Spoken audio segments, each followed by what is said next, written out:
బాలసుబ్రహ్మణ్యం గారు మీ page start చేయడానికి inspiration అని అంట, అది ఎంతవరకు నిజం? ఆ సంగీత విద్వాంసుడు ఎంత పురుటి నొప్పులు పడి ఆ సంగీతాన్ని ఇచ్చాడో అవన్నీ ఆయన ఎక్స్ప్లెయిన్ చేస్తుంటే కళ్ళమ్మ నీళ్ళు వచ్చేవి. సినిమా రైటర్కి ఆ వాల్యూ అనేది ఎందుకు ఉండట్లేదు? నేను మొన్న స్వాతికిరణం చూసి క్లైమాక్స్ చూసి ఏడ్చాను. గంగాధరాన్ని ఎవరు చంపారు? ఆ దేవుడా. అలాంటి సీన్ రాయాలంటే ఎంత బరువు ఉండాలి ఒక రైటర్కి. కళకి ఆదరణ ముఖ్యం, కళను అర్థం చేసుకోవడం ముఖ్యం, కళకి ధనం ముఖ్యం.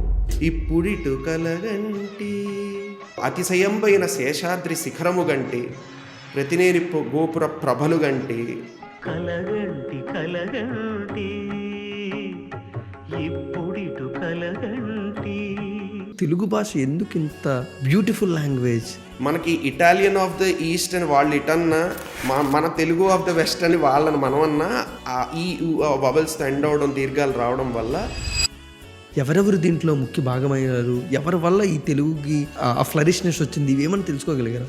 మనకి తెలుగులో రాసిన నన్నయ్య తిక్కన ఎర్రన కవిత్రయం అంటారు వీళ్ళు ముగ్గురు. నేను ఈ పదం యొక్క ఆ లోతు ఇంకొంచెం నాకు ఎక్కువగా తెలుసుకోగలుగుతున్నాను అని మీరు ఎక్కడ రియలైజ్ అయ్యారు? మన బాధని చెప్పుకోవడానికి భాష అనేది ముఖ్యం. మనం వ్యక్తపరచలేకపోతున్నాం, అందుకే బంధాలు విడిపోవచ్చు, ఏదైనా జరగచ్చు. సో ఈవెన్ బాంధవ్యాలను కూడా మన భాషతో ముడివేయచ్చు అన్నది నేను నమ్ముతాను. What is the real situation of Telugu language? నేర్పించే వాళ్ళు కొంచెం మంచి వాళ్ళు అయ్యి ఉండి, నువ్వు తెలుగు దేశంలో, తెలుగు నాడులో, ఇక్కడ తెలుగు రాష్ట్రాల్లో ఉంటూ తెలుగు చదువుకోగలిగే ఒక స్థాయిని ఇవ్వగలిగితే. తెలుగు ఎందుకు సర్వైవ్ అయ్యి సస్టైన్ కాగలిపోతుంది సార్ ఇప్పుడున్న సిచ్యువేషన్స్లో? మదర్ ఆవిడ నాలుగుతో ఆవిడ కూడా తెలుగులోనే మాట్లాడి, నా పిల్లలు కూడా తెలుగులోనే మాట్లాడగలగాల ఆ మదరు ఆ ఫాదరు అనుకుని ఇంగ్లీష్ స్కూల్లో మాట్లాడమనండి, ఇంట్లో తెలుగులో మాట్లాడమనండి.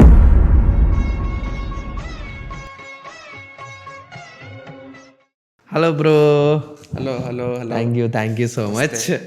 అండ్ అంటే ప్రతి ఒక్కరికి కూడా ఒక వెండితెర వాకిట్లో అన్నట్టు ప్రతి ఇంట్లోకి ఎలా మీరు వెళ్ళిపోయి ఆ తెలుగు ఒక గొప్పతనాన్ని, తెలుగులో ఉన్న ఆ డీప్ మీనింగ్స్ని మీరు ఎలా ఎక్స్ప్లెయిన్ చేస్తారో ఫైనల్గా ఆ వెండితెర వాకిట్లో అనేది మా ఛానల్లోకి వచ్చేసింది. We are so happy. Thank you so much. But అందరికీ కూడా వెండితెర వాకిట్లో జర్నీ ఎంత బ్యూటిఫుల్గా ఉందో, లేకపోతే దాని వెనకాల మీరు పడిన కష్టం ఏంటో ప్రతి ఒక్కటి మీరు ఎక్స్ప్లెయిన్ చేస్తూనే ఉంటారు. బట్ దీని వెనకాల బాలాజీ కార్తిక్ అని ఒకరు ఉన్నారు. ఫస్ట్ అప్పటి నుంచి కూడా తెలుగు మీద ఇంత ప్రేమను పెంచుకొని ఎక్కడో మాకు దూరంగా ఉన్నా తెలుగును మాత్రం వదలకుండా తెలుగు వాళ్ళలో ఆ తెలుగుని ఇంకా ఇంట్రడ్యూస్ చేస్తూ దాన్ని మర్చిపోకుండా కొత్తగా ఎప్పటికప్పుడు పరిచయం చేస్తూనే ఉంటారు మీరు. సో ఈరోజు బాలాజీ కార్తిక్ గురించి ఎక్కువగా మాట్లాడుకుందాం, తర్వాత వెండితెర వాకిట్లో. How beautiful childhood Balaji Karthik గారు ఎంజాయ్ చేసింది? చైల్డ్హుడ్ పరంగా చెప్పాలంటే నేను విశాఖపట్నంలో ఓల్డ్ టౌన్లోని పుట్టి పెరిగాను. సెయింట్ లాయిసెస్ అనే స్కూల్లో చదువుకున్నాను. అక్కడ నేను నేర్చుకున్న పాఠాలు నుంచే ఆ కోర్ బేసిక్స్ అన్నవి ఏదైతే ఉన్నాయో, ముఖ్య ప్రామాణికాలు అక్కడ నుంచి వస్తాయని నేను.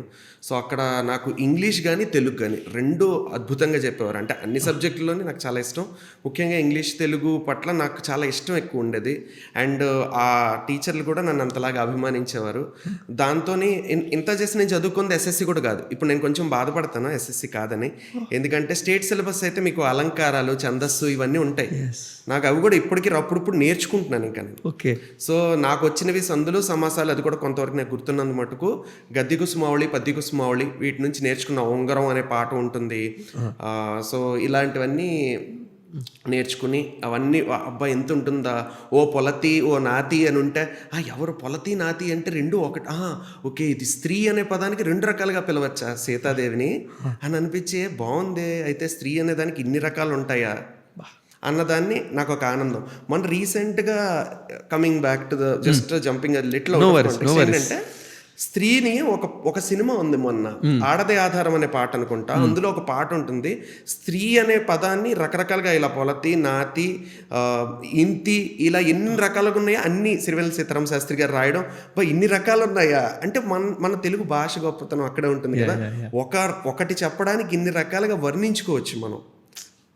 అక్కడ ఇలాంటి వాటికి నేను పడిపోయాను. స్కూల్ లెవెల్లోనే నాకు నాంది పడిపోయింది.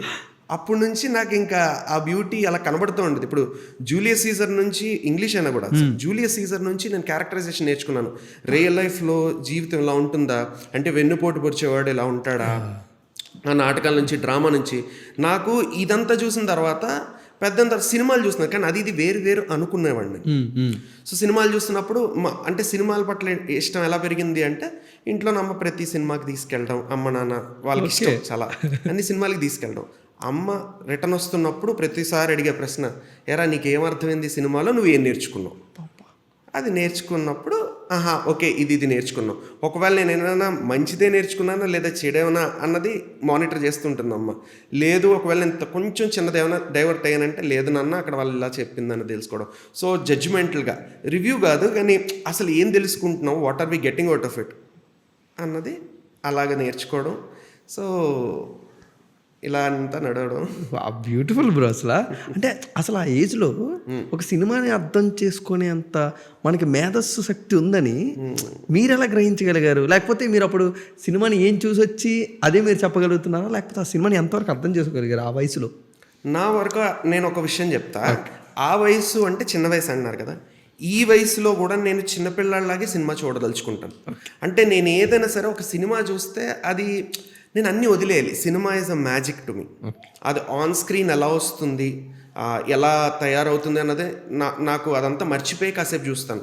అంటే నేను ఇప్పుడు సింపుల్గా చెప్పాలంటే, ఇప్పుడు మనం కొంచెం అవేర్గా ఉన్నాం. అంటే నేను ఇప్పుడు చిరంజీవి గారు ఉన్నారు, చిరంజీవి గారిని గాడ్ ఫాదర్లో చూస్తా, చిరంజీవి గారిని మన వాల్టర్ వేరేలో చూస్తాను.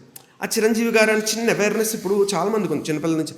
నేను అలా కాదు, గరానమ్మగుడిలో చిరంజీవి, ముక్తామేశ్వరిలో చిరంజీవి వేరు వేరు అన్నది నేను ఆ మ్యాజిక్లో ఉండేవాడిని.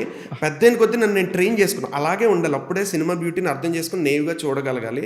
సో దట్ మనం అంటే ఆ క్యారెక్టరైజేషన్ ఎంత బాగా తెలుసుకోవచ్చు. ఒకవేళ నేను రాసినా కూడా ఆ క్యారెక్టర్ డిపిక్ట్ అయ్యేలాగా ఎలా రాసుకోవచ్చు అన్నది వాటి నుంచి నేను గ్రహించుకున్నది అనమాట. సో అప్పుడు నాకు అనిపిస్తుంది. అండ్ ఇది కూడా నాకు ఎందుకంటే ఇందాక coming back to again Julius Caesar ఏవైతే ఉన్నాయో ఇలాంటివి మనకి ప్లేసు, ఈవెన్ మన ఈయన పేరేంటి రేడియో నాటికల్ అని చెప్పేసి ఉంటాయి. మన ఐ టెల్ యూ, మన గొల్లపూడి మారుతిరావు గారు ఆయన కూడా ఇలాగా జూలియస్ సీజర్ లాగే డైలాగ్స్ ఉంటాయి. సో అక్కడ పాయింట్ ఏంటంటే, ఒక డైలాగ్ చెప్తూనే డిస్కషన్ జరుగుతూనే ఒక్కొక్క క్యారెక్టరైజేషన్ని ఎక్స్ప్లెయిన్ చేస్తారు. సో మనకి ఎవరు బ్యాక్ స్టాబింగ్ చేస్తున్నారు, ఎవరు క్లోజ్గా ఉన్నట్టే ఉండి మనకి ఇదవుతారు, ఎవరు యారగెంట్గా ఉంటారు, జూలియస్ సీజర్, బ్రూటస్, కేషియస్, ఇవన్నీ. సో ఇలా ఈ క్యారెక్టరైజేషన్ అయితే కానివ్వండి, మన మహాభారతం అయితే కానివ్వండి, ఏదైనా సరే వాటి నుంచి ఇలా రావాలి క్యారెక్టరైజేషన్. అంటే ఒక సినిమాకి రాసిన చెడ్డవాడు ఉంటాడు, ఇట్స్ అన్ అమాల్గమేషన్. హీరో అంటే ప్యూర్ ఇది ఉంటుందని కాదు, మంచి లక్షణాలని కాదు. ఇవన్నీ తెలుసుకోవడం నాకు చాలా ఆనందం అనిపించి, అందుకే నేను ఎప్పుడైనా స్క్రీన్ మీద ఉన్నప్పుడు ఒక చిన్నపిల్లాడిని అయిపోతాను. సో ఆ వయసైనా ఈ వయసైనా. Super bro. బట్ ప్రతి ఒక్కరు కూడా మనం ఏంటంటే భాషని ఒక మాట్లాడడం గురించి నేర్చుకుంటూ ఉంటాం. బట్ చాలా కొంతమందే ఆ భాషను మాట్లాడడంతో పాటు భాషను ప్రేమిస్తూ దాంట్లో ఉన్న అద్భుతాన్ని దాని అంతాన్ని కూడా ఎంజాయ్ చేస్తూ ఉంటారు. బట్ మీకు గుర్తుందా బ్రో, అసలు ఎందుకు తెలుగు భాష ఎందుకు ఇంత బ్యూటిఫుల్ లాంగ్వేజ్, ఎందుకు ఇంత గొప్పగా ఉంది మిగతా అన్ని లాంగ్వేజ్తో కంపేర్ చేసుకుంటే? మీకు ఆ మొదట పడిన విత్తనం ఏమైనా గుర్తుందా? అంటే ఏం లేదు, మనకి తెలుగు పాట రాసుకోవడానికి కానీ, అంటే ఈ భాష మనకి దీర్ఘాలు శ్రీశ్రీ గారు చెప్తారు, మనకి ఆతో ఊతో ఈతో వవెల్స్తో ఎండ్ అవడం వల్ల మనం పాట రాసుకుని ఒక భాష పరంగా సింగింగ్ లాంగ్వేజ్లో ఉంటుంది. సంగీతానికి అతి సులువుగా చేరువలో ఉండి సాహిత్యాన్ని జోడిస్తే మన గుర్తుండిపోయే పరంగా మనం క్రియేట్ చేసుకోవచ్చు అన్నది. సో మనం మాట్లాడిన ఒక పాటలాగే ఉంటుంది. అందుకే ఈవెన్ భారతీయ గారు కూడా అంటారు సుందర తెలంగతిల్ అని చెప్పి అంటారు కదా. సో వాళ్ళకు కూడా అలా అనిపించింది. సో మన భాష అలా ఉంటుంది. మనకి ఇటాలియన్ ఆఫ్ ద ఈస్ట్ అని వాళ్ళు ఇటన్నా, మన తెలుగు ఆఫ్ ద వెస్ట్ అని వాళ్ళని మనం అన్నా, ఈ వవెల్స్తో ఎండ్ అవడం, దీర్ఘాలు రావడం వల్ల మనకి సులువు అవుతుంది. దానివల్ల మనకు వినసొంపుగా ఉంటుంది. ఇదొక అద్భుతం. అలాగే పదాలకి ఒకే పదాన్ని పన్నింగ్ అంటారు కదా, ఆ పన్నింగ్ ఏదైతే ఉందో మనకి ఈ పాట ఉంటుంది, అది మన వేటూరు గారిది ఒక పాట ఉంటుంది, మన చెప్తాను సప్తపది సినిమాలో,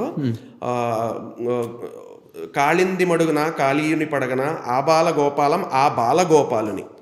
ఆ బాల గోపాలం అంటే మొత్తం అందరూ ఆ బాల గోపాలని, అచ్చెరువున ఆ చెరువున, అంటే అచ్చెరువు అంటే ఆశ్చర్యం, ఆ చెరువులో అంటే కాళీమర్తను ఎక్స్ప్లెయిన్ చేస్తూ చెప్తున్నారు. ఆశ్చర్యంతో ఆ చెరువులోకి చూస్తున్నారు. అచ్చెరువున ఆ చెరువున విచ్చిన కన్నులు చూడ, అంటే కలువల్లా విచ్చుకున్నాయట కళ్ళు. ఎందుకు? ఆయన్ని చూస్తూ. కలువలతో ఎందుకు పోలుస్తున్నారు వీళ్ళ కళ్ళని అంటే, ఆయన చంద్రుడిని చూస్తే కదా కలువలు వికసిస్తాయి, అంటే చెప్పకనే చంద్రుడు అన్నంత తేజస్సుతో వెలుగుతున్నాడని చెప్పడం కృష్ణుడిని అందులో మళ్ళీ అంత డెప్త్. సో రాసుకున్నప్పుడు కవికి ఇంత ఉంటుంది. నాకు చూస్తుంటే దాని బ్యూటీ వింటుంటే అర్థమవుతుంటుంది. చిన్నప్పుడు మా అమ్మ కూర్చుని ఈ పాటతో మొదలైంది, ఇది అఖిలాండేశ్వరి పాటతో. అప్పటి నుంచి అబ్బా ఇంత ఉందా అంటే, అమ్మ పదాల మట్టుకు చెప్తున్నప్పుడు నేను అర్థం చేసుకున్నా కలువలు ఎందుకు రాశారా అంటే, కలువలు చంద్రుడికి మిత్రుడు కదా, అసలు ఆ రకంగా రాసుకున్నారు కదా అని అనిపించి ఇవన్నీ చూస్తుంటే అబ్బా ఒక కవి వెనకాల ఎంత ఉందే, ఎంత చెప్తున్నారు ఈయన. కానీ దీని గురించి ఒకప్పుడు చాలా చర్చలు జరిగేవి, మన పత్రికల్లో చాలా రాసేవారు.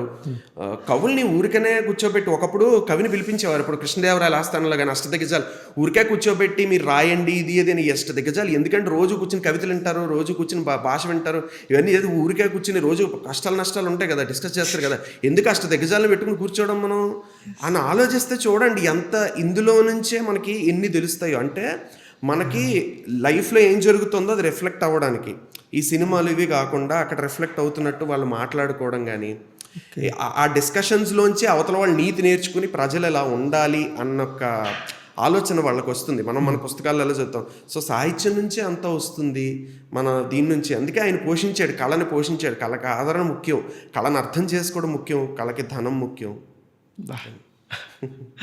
బట్ ఈ సాహిత్యం గురించి మీరు ఇండెప్త్గా అందులో జర్నీ చేస్తున్నప్పుడు దీని వెనకాల చరిత్రను ఏమన్నా తెలుసుకోగలిగారా bro? How it started, how it evolved, ఎవరెవరు దీంట్లో ముఖ్య భాగమయ్యారు, ఎవరి వల్ల ఈ తెలుగుకి ఇంత బాగా ఆ ఫ్లరిష్నెస్ వచ్చింది, ఇవేమన్నా తెలుసుకోగలిగారా బ్రో? కొంతవరకు తెలుసుకోగలిగాను. లైక్ గురజాడ అప్పారావు గారు కానీ, గిడుగు రామ్మూర్తి గారు కానీ. గిడుగు రామ్మూర్తి గారు అయితే సాధారణ భాష, మనం గ్రాంధికం ఈ ముందు భాషలు కాకుండా సాధారణ మానవులు మాట్లాడుకునే భాషని చేరువ చేయడానికి గిడుగు రామ్మూర్తి గారి మనం తెలుగు దినోత్సవం జరుపుకుంటాం కదా, అది ఆయన బర్త్డే రోజే. అండ్ అన్నమయ్య గారి గురించి మాట్లాడుకుంటే, మీరు మిగిలిన రచయితలందరూ కొంచెం ఇదైనా తెలుగు వాడితే, ఆయన అందంగా ఆయన స్లాంగ్ కూడా ఉంటుంది. శనక్క అని చెప్పి అంటారు, మన ఏంటంటది కదా పుష్పాల వాడతారు, చిత్తూరు స్లాంగ్ అది శనక్క అని చెప్పి వాడి. నెక్స్ట్ ఒక పాట ఉంటుంది మనకి, కలగంటి కలగంటి ఇప్పుడు ఇటు ఎల్లలోకములకు అప్పడగు, అప్పడు అంటే తండ్రి, అప్పడగు తిరువెంకటాద్రీసు గంటి అని చెప్పాడు. ఇప్పుడు ఇటు కలగంటి మీకు కరెక్ట్గా అబ్జర్వ్ చేస్తే ఇట్లా చేసి ఉంటే నేను అని అంటాం కదా, స్లాంగే వస్తుంది. ఇప్పుడిటు కలగంటి అది. సో అతిశయంపైన శేషాద్రి శిఖరము గంటి, ప్రతినేరి గోపుర ప్రభలు గంటి, శతకోటి సూర్యదేవర వెలుగగ గంటి, చతురాస్యు పొడగంటి, చెయ్యన మెలుకొంటి. చెయ్యనంటే మనం అంటాం కదా జమ్మని లేచాను, ఆ పదాలు మనం వాడుతాం. చెయ్యని మేల్కొంటి అదొక స్లాంగ్, మన వాడుక భాషలో రాశారు ఆయన కీర్తనలు. ఆయన ఎంతో దగ్గర చేశారు మనకి పాటని, దేవుణ్ణి కూడా. సో ఇవన్నీ తెలుసుకున్నా, కానీ చాలా తక్కువ. నేను ఇంకొక విషయం కూడా చెప్పదలుచుకున్నా, on the journey on the flow. నాకన్నా నేను సినిమా సంగీతం సాహిత్యం వల్ల సినిమా ఉంది కాబట్టి జనాలకి చేరువేయను, కానీ కేవలం తెలుగు భాష మీద చాలా పేజెస్ని నేను ఫాలో అవుతున్నాను. వాళ్ళ నుంచి నేను నేర్చుకుంటూనే ఉన్నాను. లైక్ తెలుగు వేర్లు ఎవరైతేనే కానివ్వండి, మన అందవరపు భార్గవ్ అని భారతావని అని ఒక పేజ్ ఉంటుంది, తెలుగు డేటాబేసు, తెలుగు హ్యాండ్ రైటింగ్సు, మన తెలుగు కలెక్టివ్ అని ఇప్పుడు పుస్తకాల గురించి సమీక్ష చేస్తూ వాళ్ళు రాస్తున్నారు, తెలుగు కలెక్టివ్. నెక్స్ట్ ఇంకా చాలామంది ఉన్నారు పేజీలు ఇలాగా, తెలుగు చొక్కా ఒకటి, ఇలాగ చాలా ఉన్నాయి తెలుగు పేజెస్. వాళ్ళందరి దగ్గర నుంచి నేను నేర్చుకుంటున్నాను. అన్ని పేజెస్ని నేను పర్సనల్గా ఫాలో అవుతున్నాను. ఒక్కొక్క దాని నుంచి ఈవిడ ఫస్ట్ మన తెలుగు ఆవిడ డాక్టర్, ఈవిడ అయ్యారా, ఫారెన్ ఎడ్యుకేట్ అయ్యారా, ఇవన్నీ తెలుసుకున్నప్పుడు నాకు చాలా అమేజింగ్ అనిపిస్తుంది, అద్భుతంగా అనిపిస్తుంది. ఎస్ సార్, ఇవన్నీ ఒక పక్క చాలా పాజిటివ్గా మాట్లాడుతున్నారు కదా. బట్ ఈరోజు ఈ మోడర్న్ లైఫ్లోని, ఈ మోడర్న్ జనరేషన్లో ఉన్న తెలుగు గురించి ఇంతమంది మీరు అందరూ అవేర్నెస్ క్రియేట్ చేస్తూ దాని బ్యూటీని మా అందరికి అర్థం చేస్తున్నారు. But what is the real situation of Telugu language? Real situation అంటే ఏం లేదు. తెలుగు భాష అంటే అందరికీ అభిమానం, ఇష్టం అన్నీ ఉన్నాయి, కానీ ఇబ్బంది ఎక్కడ వస్తున్నదంటే తెలుగు చదువుకునే అంటే ఒక దీని కిందైనా ఉంటే నేర్పించేవాళ్ళు కొంచెం మంచివాళ్ళు అయ్యి ఉండి, వాళ్ళకి ఒక పుస్తకం ఉండి వాళ్ళకి చదువుకోవడానికి ఆప్షనల్గా కాకుండా, నువ్వు తెలుగు దేశంలో, తెలుగు నాడులో, ఇక్కడ తెలుగు రాష్ట్రాల్లో ఉంటూ తెలుగు చదువుకోగలిగే ఒక స్థాయిని ఇవ్వగలిగితే చాలు. ఇప్పుడు ఈ రోజులో అక్కడికి వచ్చింది, అదొక్కటి జరిగితే వాళ్ళకి ఒక ఇది దాటిన తర్వాత, ఎందుకు మనం ఇప్పుడు అనుకుంటాం అంటే నేను ఇంగ్లీష్ నావెల్స్ అవన్నీ కూడా చదివాను, ఇంగ్లీష్లో రాసిన పుస్తకాలు కూడా చదివాను, అద్భుతంగా రాస్తారు. ఇప్పటికీ చాలామంది బుక్ రీడర్స్ ఉన్నారు ఇంగ్లీష్లో చదివేవాళ్ళు. తెలుగు పుస్తకాలు అంటే ఏమిటి అంటే ఆ పూర్వం రాసిన బమ్మెరపోతన్ గారు మహాభారతం ఇవే ఉంటాయి కదండి, ఇప్పుడు ఎవరు రాస్తున్నారు, ఇలాంటివన్నీ ఆలోచన ఉంది. ఓకే. కానీ ఇప్పుడు పి సత్యవతి గారు అని ఆవిడ ఏజ్ 60 years, ఆవిడ కథ రాశారు. ఐ మీన్ సత్యవతి కథలు అని చెప్పేసి సత్యవతి గారు కథ రాశారు. ఓకే. ఆవిడకి 60 years అండ్ ఆవిడ ఒక కథ రాశారు. ఆవిడకి ఆల్మోస్ట్ లైక్ 50-60 ఉన్నప్పుడే కథ రాశారు. ఒక పిల్లాడు ఒక కూతురు కొడుకు డిస్కస్ చేసుకుంటారు. తల్లి ఇంట్లోంచి లేచిపోతుంది ఎవరితోనూ. పిల్లలు ఇద్దరు సెటిల్ అయిపోయిన తర్వాత ఇతనికి ఉద్యోగం వచ్చింది, ఈమెకి ఉద్యోగం ఆల్మోస్ట్ సెటిల్ అయిపోయింది, సంథింగ్ అలా ఉన్నప్పుడు ఆవిడ ఇంట్లోంచి వెళ్ళిపోతుంది ఎవరితోనో. నాకు ఇంకా నా జీవితం నేను చూసుకోదలుచుకున్నాను, మీరిద్దరూ ఒక కొలిక్కి వచ్చారనుకున్నాను. సో తల్లి ఇలా చేయడం ఏంటి అనే ఒక డిస్కషన్ స్టార్ట్ అయ్యి అది ఎటు వెళ్తుంది, వాళ్ళిద్దరు తల్లిని అర్థం చేసుకున్నారా ఆ లెటర్ చూసి, అలాంటిది ఒక కథ ఉంటుంది. ఓకే. ఇది ఆ ఏజ్లో ఆవిడ రాసింది. సో చాలా ఛాలెంజింగ్. ఇప్పుడు చలంగారు రాసిన కథనే కదా ఆల్మోస్ట్ నువ్వు నాకు నచ్చేవాళ్ళు సిమిలర్గా. అందులో పెళ్ళైన అమ్మాయి ఉంటుంది, ఇందులో కొంచెం ఎంగేజ్మెంట్ అయ్యి అంత బోల్డ్నెస్ తీసుకు. సో మన దగ్గర మంచి బోల్డ్ కథలు ఉన్నాయి, లైక్ చాలా మైథలాజికల్స్ ఉన్నాయి. అలా కాకుండా దాన్ని ఏంటంటారు, మధుబాబు గారు, టెంపోరావు గారు, మల్లాది గారు వీళ్ళు రాసిన స్పై థ్రిల్లర్స్ ఉంటాయి, మంచి థ్రిల్లర్స్ ఉంటాయి. ఇవన్నీ ఇంగ్లీష్లో వాళ్ళు ఉన్నాయి అంటే ఇంగ్లీష్ ఉన్నట్టే తెలుగులో కూడా ఉన్నాయి, మన వర్ణలతో మన దీంతో ఎంతో అద్భుతంగా ఉంటాయి. కాకపోతే చాలామంది ఏమనుకుంటారు తెలుగు పుస్తకాలు అంటే తెలుగే ఇలాగే ఉంటున్నారు. లేదు, మనం కూడా ఎదిగాం, మనకు కూడా ఉన్నాయి పుస్తకాలు, మనం కూడా బోల్డ్ కంటెంట్ రాసాం, ఈ మైథలాజికల్స్ హిస్టరీ రిలేటెడ్ రాసాం, జానపదాలు రాసాం, ఇన్ని ఉన్నాయి మనకే. ఇప్పుడు అంతవరకు ఎందుకు పోనీ మన పుస్తకాలులోనివే కదా సినిమాలు తీశారు. చిరంజీవి గారి సినిమాలన్నీ, యండమూరి గారి నవల్స్ చాలా తీశారు. ఓకే. అదొకటి ఉన్నాయి. ఎందుకు ఏటీఎం మెట్రో అనే హిందీ సినిమా జీలో తీశారు, మరి అది తెలుగు పుస్తకమే కదా, తెలిసిన అతను కూడా తెలుగు అతనే, మల్లాది వారి రచన, అది కూడాను అందమైన జీవితం, దాని గురించి కూడా నేను రీల్ చేశాను. సో ఇది తెలియాలి, మన పుస్తకాలు మనం కథలు రాసుకోవాలంటే చాలామంది అదే కథలు రాసుకోవాలి, మన పుస్తకాలు ఉన్నాయి కథలన్నీ. ఓకే. మంచి చదివితే బాగుంటుంది అంతే.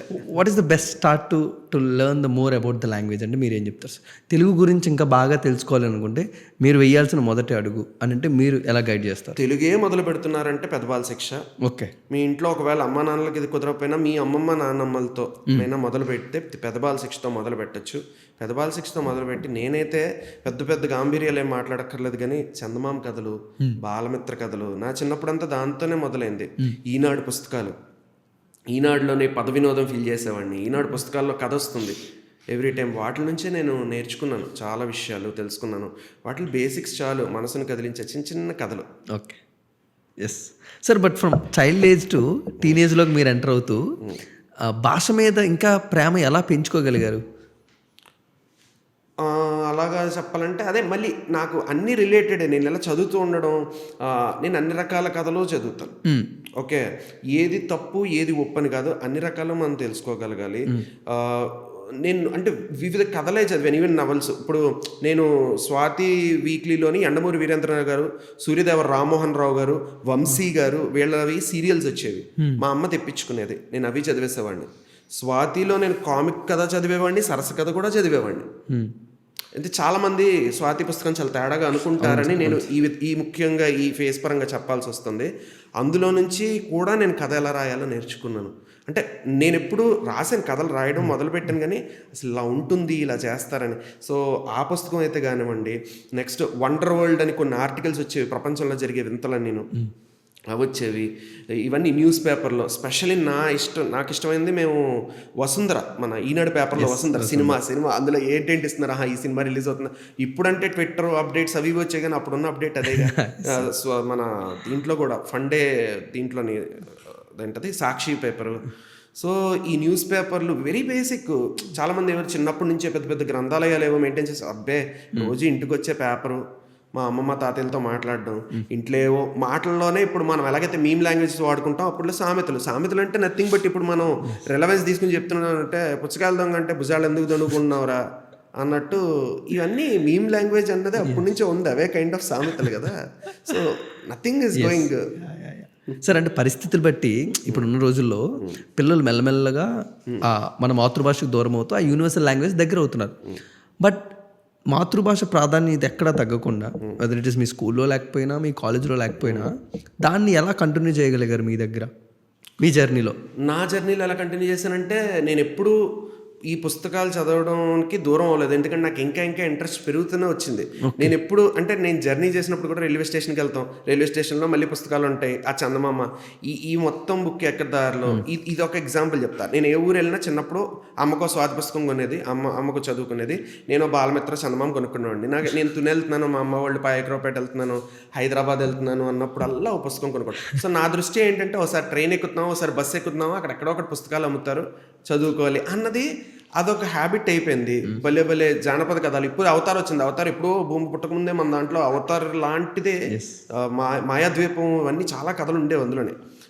అదేంటిది భేతాళ కథలు అవన్నీ చాలా ఉన్నాయి మన దగ్గర, మన కోర్లోనే ఉన్నాయి, తీయాలి అనుకుంటే చేయాలనుకుంటే. సో ఇవన్నీ చదివాను. ఇది ఒక జర్నీ. ఇది ఎప్పుడు చైల్డ్హుడ్. యువర్ ఆస్కింగ్ అబౌట్ నేను ఇంజనీరింగ్ వచ్చిందా, నేనేంటంటే మాది చైతన్య ఇంజనీరింగ్ కాలేజ్. అయితే నేనేమో మా మెయిన్ కాలేజ్ వచ్చేసి గైట్. సో క్యాంపస్ సెలక్షన్స్కి అప్ అండ్ డౌన్ చేస్తుండేవాడిని. రాజమండ్రిలో ఉంటుంది అది, విశాఖపట్నం. క్యాంపస్ సెలక్షన్స్కి వెళ్తుండేవాడిని. అన్ఫార్చునేట్లీ అన్నిటికీ సెలెక్ట్ అయ్యేవాడిని కాదు. వెళ్ళడం రావడంలో దారిలో ఏంటంటే, యాజ్ యూజువల్ జర్నీ అంటే పుస్తకం మధుబాబు గారిది షాడో నవల్ ఒకటి కొనుక్కుని 70 పేజెస్ 80 పేజెస్ 100 పేజెస్ ఉంటుంది. వెళ్ళడం ఒక పుస్తకం, రావడం ఒక పుస్తకం. ఈ స్పై థ్రిల్లర్స్ ఎంత బాగా చేస్తారు. నాకు అప్పుడు పరిచయం అయ్యారు మధుబాబు గారు. ఓకే, మన వాళ్ళు కూడా ఇంత బాగా స్పై థ్రిల్లర్స్ రాస్తారా, పడవ లాంటి కారు కాంటెస్ట్ అలా వస్తుంటే. ఇదంతా ఎప్పుడు పాత పుస్తకాలు ఎప్పుడు పబ్లిష్ అవుతున్నాయి. సో ఇవన్నీ చదవడం, యండమూరి గారి నవల్స్. బట్ మీరు సజెషన్ ఇవ్వాలంటే ఎలా సార్? అంటే మీరు ఎక్కడికి వెళ్ళినా ఇప్పట్లో మనం బుక్స్ చదివాలి తక్కువ, న్యూస్ పేపర్స్ చదివాలి తక్కువ, సోషల్ మీడియాలోని ఇందులో డిజిటల్ వరల్డ్ ఎక్కువ ఉన్నారు కదా. సో మీరు ఒక చిన్న టిప్ ఇవ్వాలి అని అంటే, మీ వెదర్ ఇట్ ఈస్ మీరు ఎక్కడ ఉన్నప్పటికీ కూడా మీ మాతృభాషకు మీరు ప్రాధాన్యత ఇవ్వాలి అంటే ఇవి ఫాలో అవ్వచ్చు అన్నట్టు. అంటే నేను ఒకటే చెప్తా, మంచి ఇప్పుడు ఆల్రెడీ జనాలు ఇప్పుడు ఆల్రెడీ చేసేస్తున్నారు. ఏంటి, పాత పాటలను ఇప్పటికీ వింటున్నారు, కొన్ని ట్రెండ్ అవుతున్నాయి. మన పాత మహర్షి సినిమాల సాంగ్స్ కానీ, April 1 విడుదల ఇళయరాజా గారి సంగీతం ఏదైతే ఉందో, లేదా ఇంకా మంచి మంచి వేరే వాళ్ళు ఉన్నాయి సంగీత సాహిత్యాలు ఇప్పుడు పాతవే, ఇప్పటికీ మళ్ళీ అవే రీమిక్స్ చేసుకుని కూడా వింటున్నారు. సో వాటికి దూరం అవ్వలేదు కదా. వాటిలో ఉన్న సాహిత్యాన్ని కొంచెం అర్థం చేసుకుంటే, పాత సినిమాలో మీమ్స్ అవి కూడా ఇప్పటికీ వాడుతున్నారు. ఇప్పుడు మనీ సినిమాలో మీమ్ ఇప్పటికీ వాడుతున్నారు. సో ఈ మీమ్స్ వాడుతున్నారు కదా, జస్ట్ ఆ సినిమాలు కూడా కొంచెం దగ్గరికి వెళ్ళి అసలు క్యారెక్టరైజేషన్స్ ఎందుకు రాసుకున్నారు. ఒకప్పుడు ఇప్పుడు సినిమాలో డెప్త్ కొంచెం, నా దృష్ట్యా మేబీ కొంచెం డెప్త్ ఇంకా పెరగచ్చు అని అనిపించింది. 3 గంటల్లో ఇంకా ఎక్కువ డెప్త్ క్రియేట్ చేయొచ్చు, క్యారెక్టర్లో స్టోరీలో డెప్త్ పెంచవచ్చు అని నాకు అనిపించింది. అది ఎలాగంటే మేబీ ఇన్ ద వర్క్ అలా అనుకోవచ్చు, అది వాళ్ళు అఫ్కోర్స్ రైటర్స్ వాళ్ళు చేయగలరు. బట్ నా పాయింట్ ఏంటంటే, ఒకప్పుడు సినిమాల్లో నేను అవన్నీ చూసేవాడిని, క్యారెక్టర్ డెప్త్. ఎందుకంటే ప్రతి సినిమా ఇప్పుడు చూసినవి మనం ఇప్పటికి ఎందుకు మర్చిపోలేతున్నాం అంటే, we use to travel along. మనం ఇప్పుడు దుబాయ్ సీన్లో ఒక మీమ్ చెప్తాను మీకు ఎగ్జాంపుల్. వాళ్ళు ఏది మన ఎక్కడో మరి పాత సినిమా కూడా కాదు, దుబాయ్ సీన్ కాదు, దుబాయ్ సీన్ వెంకిన గుర్తులే, కృష్ణ భగవాన్ గారు ఉండేది దుబాయ్ సీన్లో వాళ్ళు ఒక చైర్ మీద కూర్చుని ఇదే పంచుతారు కదా ఇలాగా.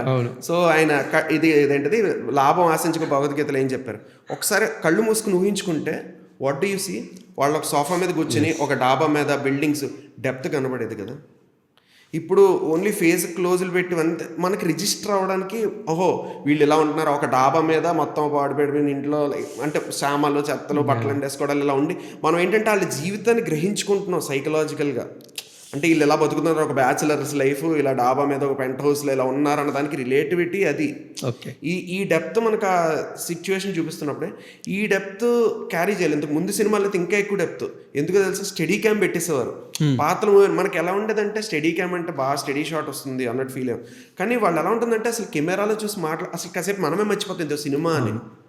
సూర్యకాంతం గారు 5 నిమిషాలు చాలు, ఇప్పుడున్న పిల్లాడికైనా. సావిత్రి గారు కానీ అసలు అక్కడ ఒక కెమెరా ఉంది, వాళ్ళు మాట్లాడుతున్నారు, ఏం చెప్తున్నావమ్మా, ఏం చేస్తున్నామా, మా కాలాల్లో ఇలా లేవమ్మా, ఇదంతా మాట్లాడుతుంటే అసలు కెమెరా ఉన్నట్టే మనకి తెలియదు. అది కదా మనకి అప్పుడు కాసేపు క్యారీ ఓవర్ అయిపోతాం. ఇప్పుడు మీకు ఇంతకాల చెప్పాను చూడండి, చిరంజీవి గారి అప్పుడు సినిమాలు ఇప్పుడు సినిమాల్లో నాకు సినిమాకి ఆ వేరియేషన్ అన్నది, చిరంజీవి గారు అనే కాదు, ఏ పాత్రకైనా దేనికైనా ఆ డెప్త్, ఆ డిఫరెన్స్ అదంతా తెలిసేది. క్యారెక్టరైజేషన్ కానివ్వండి, కథ కానివ్వండి.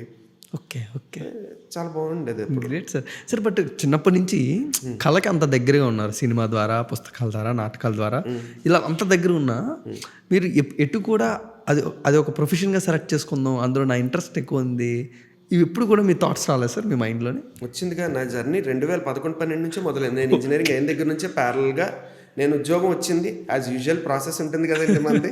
సో ఇంజనీరింగ్ చదువుతాం, ఇంజనీరింగ్ తర్వాత ఒక ఐటీ కంపెనీలో ఉద్యోగం వచ్చింది. వచ్చినప్పటికీ నేను ఇంకా డిజైర్ అవ్వలేకపోయాను. అంటే లైక్ వెదర్ నాకు ఇష్టం అన్నది ఉంది, కానీ అటు సైడ్ నేను చేస్తాను, అసలు ఏం చేయగలను, ఏమన్నా చేయగలను. కవితలు రాయడం మాత్రం ఇంజనీరింగ్ ఫైనల్ ఇయర్ నుంచి స్టార్ట్ చేశాను. ఓకే. పాటలు రాయడం, కవిత అన్నది నాకు ప్రత్యేకంగా తెలియదు. బట్ కొన్ని సిచ్యువేషన్స్కి రాసేవాడిని.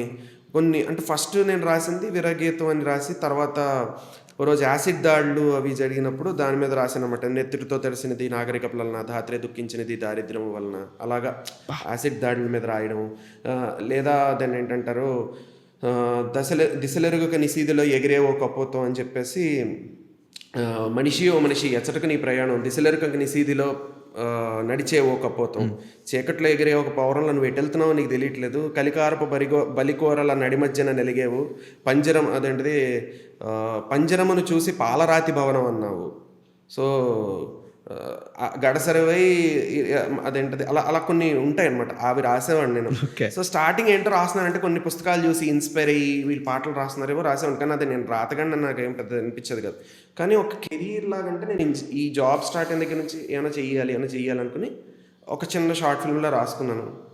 అది వర్కౌట్ అవ్వలే, కొంచెం మెటీరియలైజ్ అవ్వలే బడ్జెట్లో. అది అప్పుడే జాబ్ కూడా స్టార్ట్ అయింది కదా, అంత పెట్టలేకపోయాను. మొత్తానికి ఒక సర్టన్ స్టేజ్ వచ్చిన తర్వాత తీసాను ఒక చిన్న షార్ట్ ఫిల్మ్ ఉంది, యూట్యూబ్లో ఉంది. మీరే డైరెక్టర్ అంటూ కూడా ఉపాకాష్ డైరెక్టర్ కట్ అని ఒకటి ఉంటుంది యూట్యూబ్లో, అది నేను తీసాను. అది తీసిన దేనికంటే నేను అసలు దేనికి పనికి వస్తానో నిర్ణయించుకోవడానికి, అంతే తప్ప నేను ఏదో తీసేయాలి ఇదని కాదు. అసలు నేను ఏం చేయగలను అందులో. ఎందుకంటే నేను డిప్లొమా ఇన్ ఫోటోగ్రఫీ కూడా చేశాను, ఇది చేస్తాను ఉద్యోగం వచ్చిన తర్వాత ప్యారల్గా. సో ఒకవేళ కెమెరా పట్టుకుని నేను ఈవెన్ కమర్షియల్ ఫోటోగ్రఫీ కూడా చేశాను. సో అది దీనికి పనికి వస్తానా అంటే కెమెరా ఏదో బేసిక్ సెటప్ పెట్టి, లేదా డైరెక్ట్ చేయడానికి వాళ్ళని దానికి పనికి వస్తానా, లేదా అసలు రాయడానికి పనికి వస్తానా అని చెప్పి అప్పుడు నేను తీసుకున్న నిర్ణయం ఏంటంటే, లేదు నువ్వు రాతలో ఉండిపో, నీకు ఎన్ని అనవసరం అన్న క్లారిటీ వచ్చింది. నేను అది చేస్తా ఇది కూడా చేస్తా, వద్దు రాయడం బాగా రాస్తున్నావు కదా, లెట్ మీ కంటిన్యూ. సో ఆ షార్ట్ ఫిల్మ్ తర్వాత నుంచి నేను చిన్న ఛానల్స్ కొన్నిటికి వర్క్ చేశాను.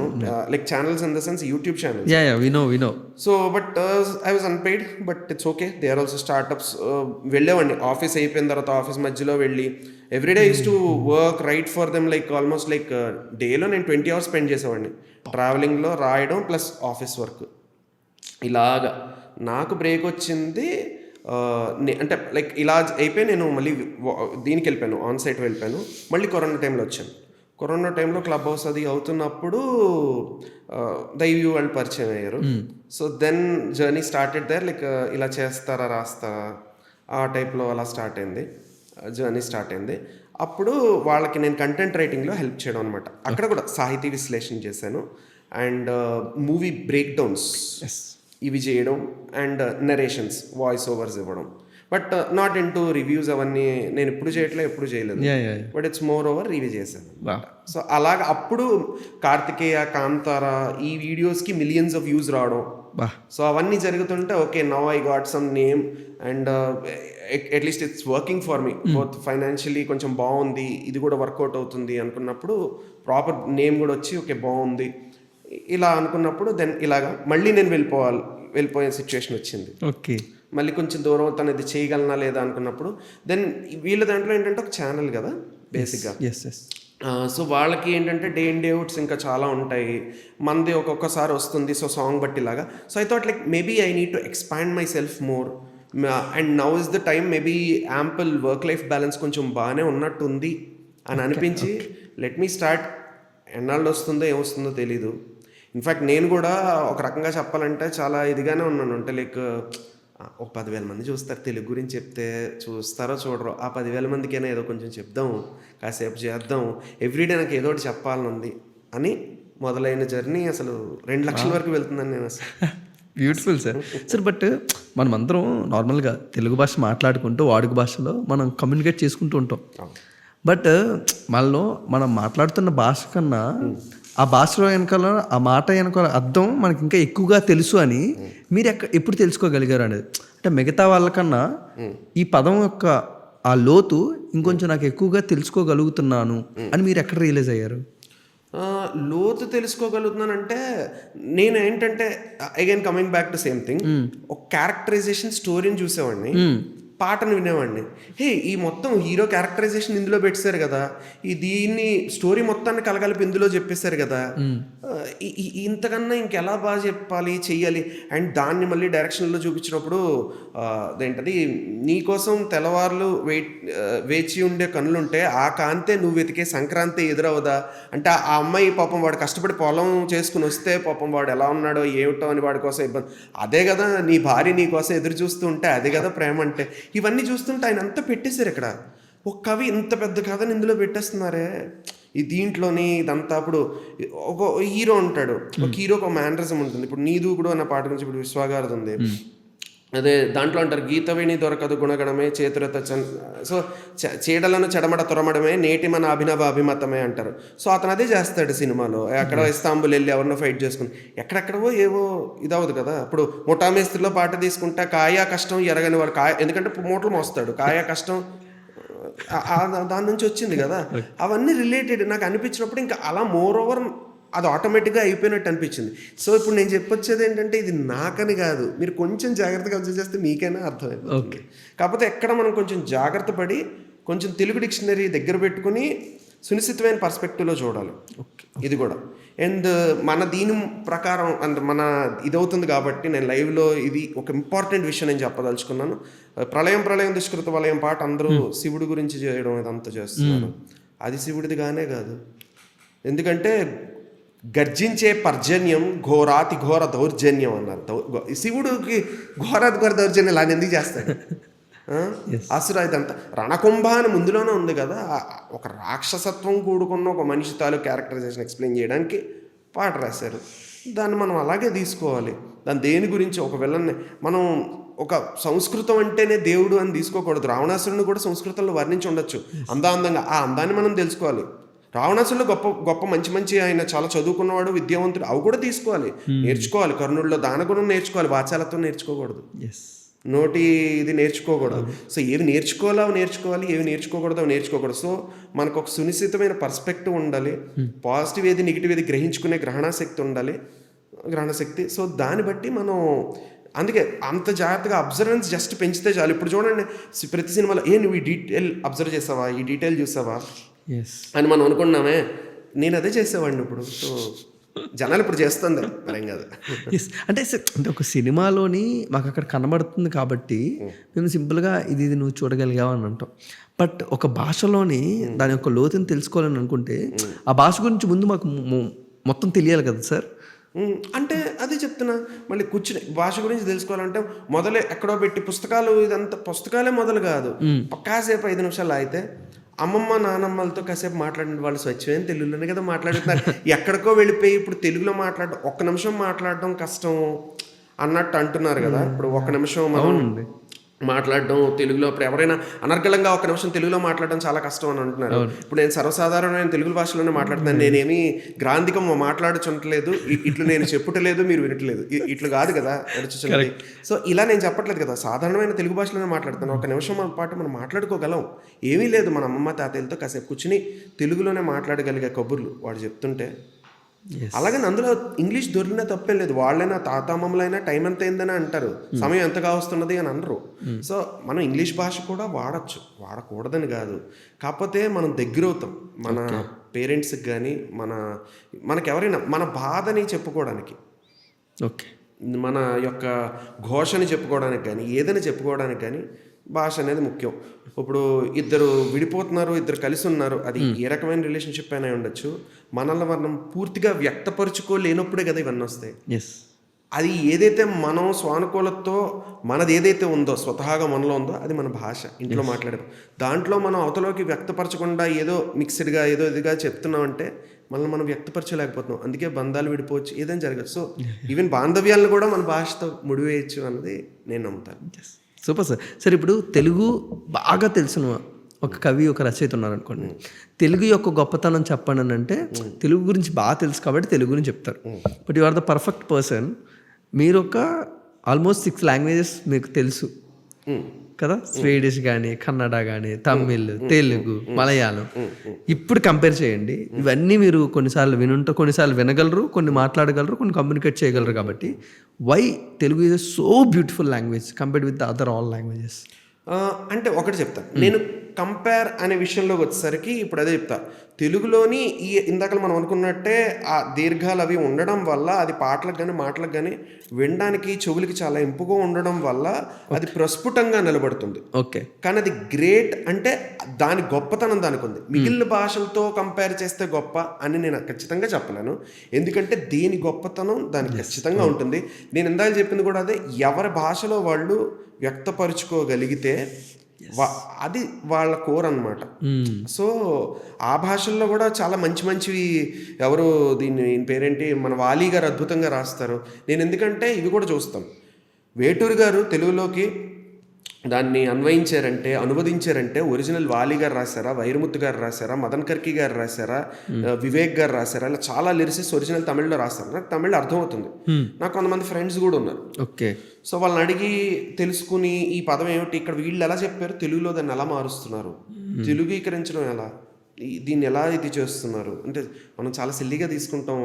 అంటే తెలుగులోకి దాన్ని మార్చడం అన్నది ఇప్పుడు కొంచెం హాస్యాస్పదం అయిపోయింది, కానీ దాన్ని గూగుల్ ట్రాన్స్లేట్ కొంచెం చేసేయడం ఆ టైప్లో అయిపోయింది. కానీ అదొక పని.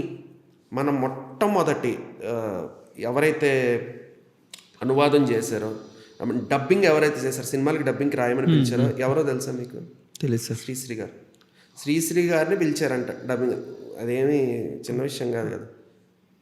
సో ఇలా చాలా ఉన్నాయి. పోనీ ఇవంతా ట్రాన్స్లేషన్ ఇక్కడ కూడా వదిలేయండి. పోనీ అసలు మహాభారతం రాసిన వీళ్ళందరూ అసలు మనకి తెలుగులో రాసిన నన్నయ్య తిక్కన ఎర్రన కవిత్రయం అంటారు వీళ్ళు ముగ్గురు. అంతే సార్. మరి వాళ్ళు చేసింది డబ్బింగే కదా.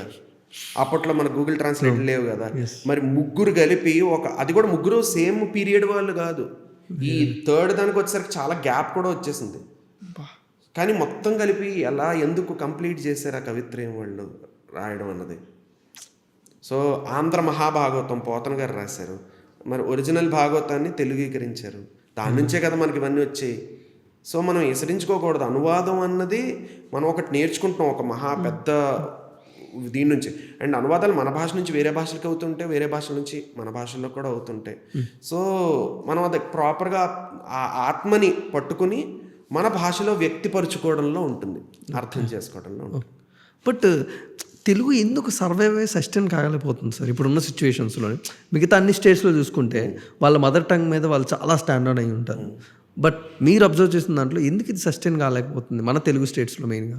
I call it again mother tongue ఏదైతే ఉంటుందో, అంటే మదర్ ఆవిడ నాలుగుతో ఆవిడ కూడా తెలుగులోనే మాట్లాడి, నా పిల్లలు కూడా తెలుగులోనే మాట్లాడగలగాలి ఆ మదరు ఆ ఫాదరు అనుకుని, ఇంగ్లీష్ స్కూల్లో మాట్లాడమనండి, ఇంట్లో తెలుగులో మాట్లాడమనండి అని అనుకుని ఇంట్లోనే, అంటే వాళ్ళ ఇంటికి వచ్చి ప్రోగ్రాంలు కూడా ఇంగ్లీష్లో టీవీలో ఇంగ్లీష్లోనే చూస్తుండొచ్చు, స్కూల్లో ఇంగ్లీష్ చదువుతుండొచ్చు. కానీ వాళ్ళు సంభాషించుకునే సాధారణ భాషల్లో మాట్లాడుకుంటే వాళ్ళ మధ్య ఇంకా ఇదవుతుంది. ఇప్పుడు నేను చెప్పాను కదా, మా ఇంట్లో ఇప్పుడు మనం మామూలుగా ఇంట్లో కూర్చుని ఒక మీమ్ లాంగ్వేజ్ మనం ఎంజాయ్ చేస్తూ మన ఏజ్ వాళ్ళతో మాట్లాడుకుంటాం. ఒక అమ్మతో ఒక తల్లిదండ్రులతో మనం కొంతమంది అర్థం చేసుకోగలరు. ఆ సినిమాది అన్నది చెప్పలేకపోతే వాళ్ళతో మనం కాంటెక్స్ట్లో జోక్ చేయలేకపోతాం. కొన్ని మనం సో అవి మిస్ అవుతున్నాం. కానీ ఒకప్పుడు ఈ సామెతలు, ఈ జాతీయాలు ఇవన్నీ ఉన్నప్పుడు వీ హ్యాడ్ గుడ్ మూమెంట్స్. ఇప్పుడు మా అమ్మతో నేను ఇలాంటి కొన్ని ఇది చేసుకోవడంలో జోక్ అనమాట. ఇప్పుడు నువ్వు అది చేయగలుగుతున్నావు, ఇది చేయగలుగుతున్నావు, నీకు ఎలాగరా కుదురుతుంది అని కొంతమంది అడిగితే నా దగ్గర ఒక సామెత ఉంది. దాని మీనింగ్ పూర్తిగా తెలిసినా తెలియపోయినా, ఎక్కడిదక్కడ వెంకటలక్ష్మి దొరికిందల్లా శివలక్ష్మి అని నేను ఎక్కడికక్కడ చేసుకుంటూ వెళ్ళిపోతాను రా అన్నది ఒకటి ఉంది.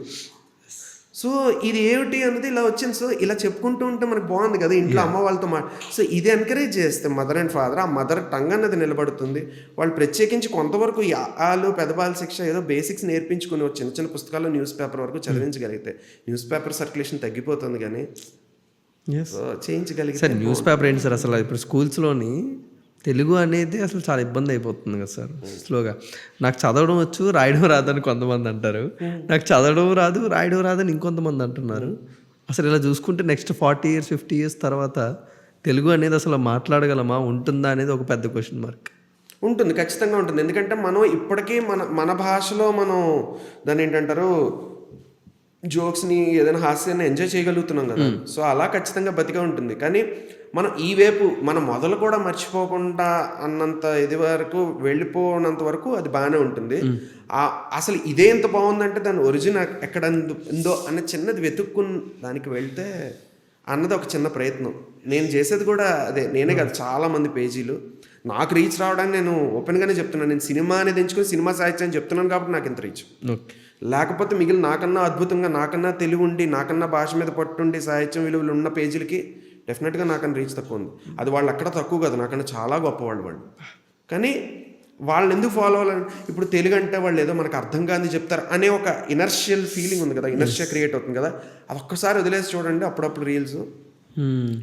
And I wish more meme pages also మన భాషను ఎక్స్ప్లెయిన్ చేయాలి. ఇప్పుడు తెలుగులో వేరే ఎవరైనా అంటే మీమ్ పేజెస్ ఇంకా రావాలి. ఇప్పుడు ఆయన మీమ్స్లో కూడా ఎక్స్ప్లెయిన్ చేస్తారు కదా.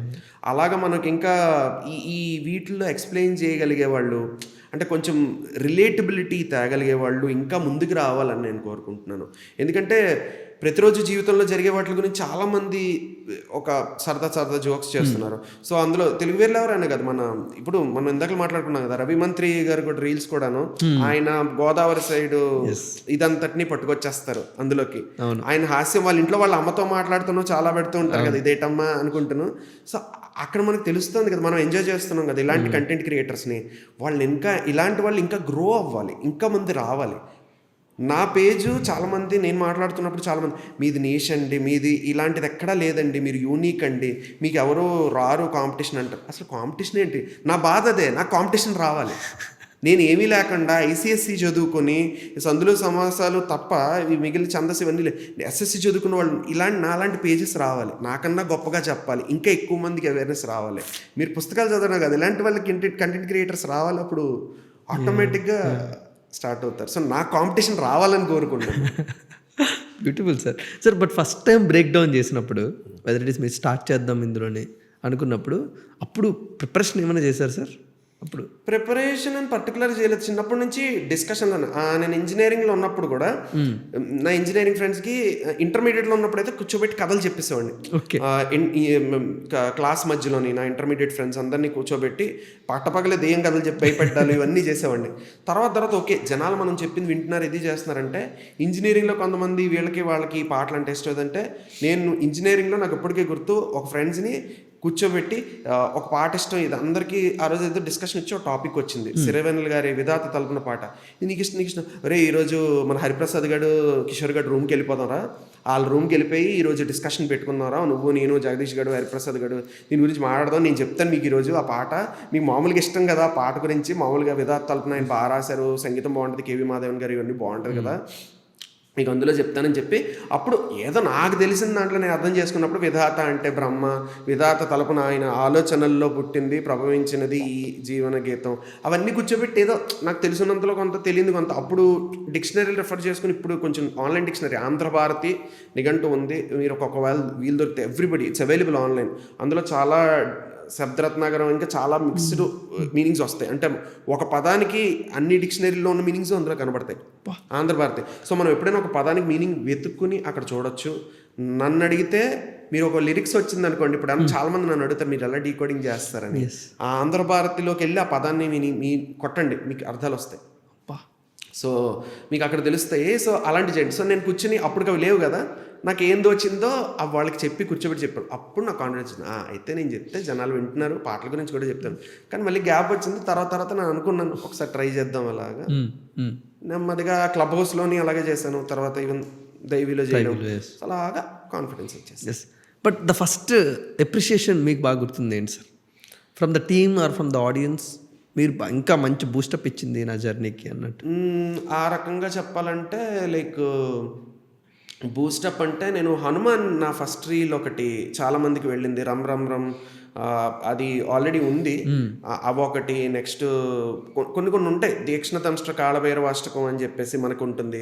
మన చాలా మంది దీంట్లో ఉంటుంది, మగధీరాలో ఉంటుంది కదా, మగధీరాలో వెనకాల వస్తుంది కదా, యం యం యం యక్షరూపం దశ దిశ విదితం భూమి కంపాయమానం, ఇవన్నీ అంటే ఇవి ఎక్కడో ఎవరో రాసే ఉంటారో లేదా దీని నుంచి తీసుకుంటే అప్పుడు వెనక్కి వెళ్తే ఇది దీక్షణ తంష్ట్ర కాళభైరవాష్టకం అని ఇవన్నీ తెలుస్తుంటే మన దీని నుంచి సినిమాల్లో పెట్టారా, కొంచెం ఆర్డర్ అటు ఇటు మారుస్తారు అనుకోండి, పెడుతుంటే ఓహో దీని అర్థం ఇదా అని చెప్పి వాటి అర్థాలు చెప్తుంటే చాలామంది అబ్బా చాలా బాగుందండి అంటుంటే అబ్బా చాలా బాగుంది కదా, నాకు కూడా బాగా అనిపించింది, ఇలా దేవుడు ఇంకా చేస్తే కొన్ని అనిపించి.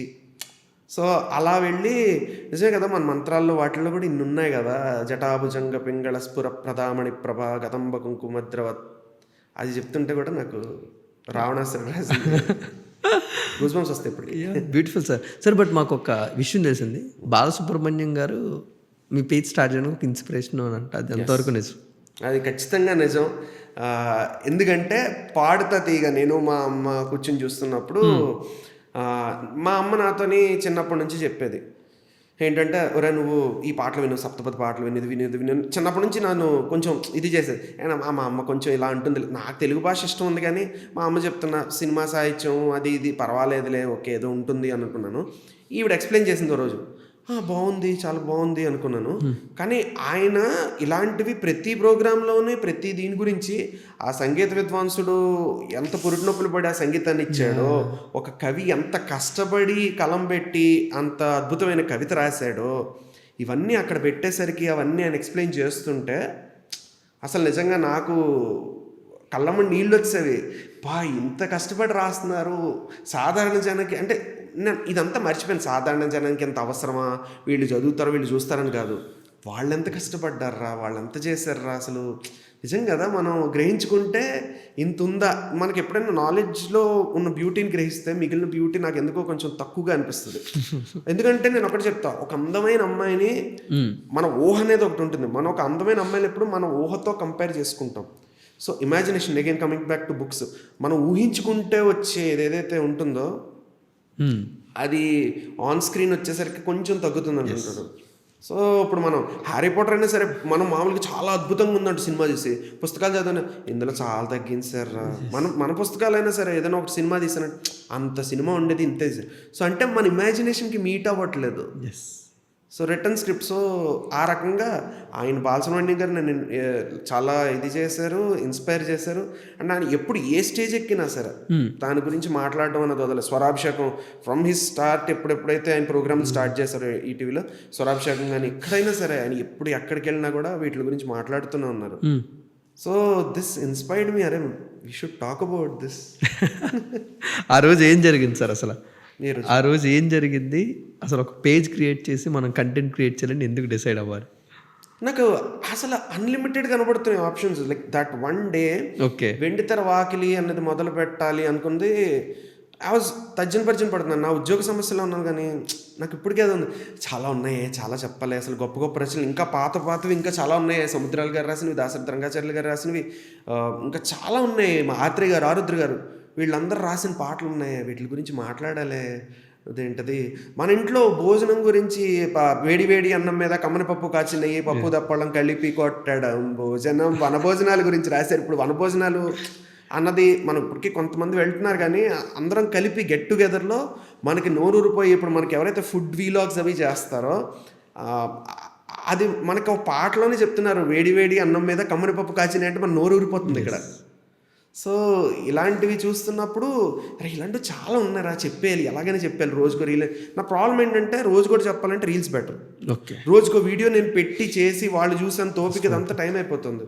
నేను ఈవెన్ స్టార్ట్ చేసా బ్రేక్ డౌన్స్ అవి చేయడం, దేవరా సాంగ్ అవి ఇవి చేశాను. నాకేంటంటే టైం సరిపోలే. Everything single handed by the way, I don't have any team. So మొత్తం ఎడిటింగ్ నేర్చుకున్నాను, దీనికోసం ఎడిటింగ్ నేర్చుకున్నాను.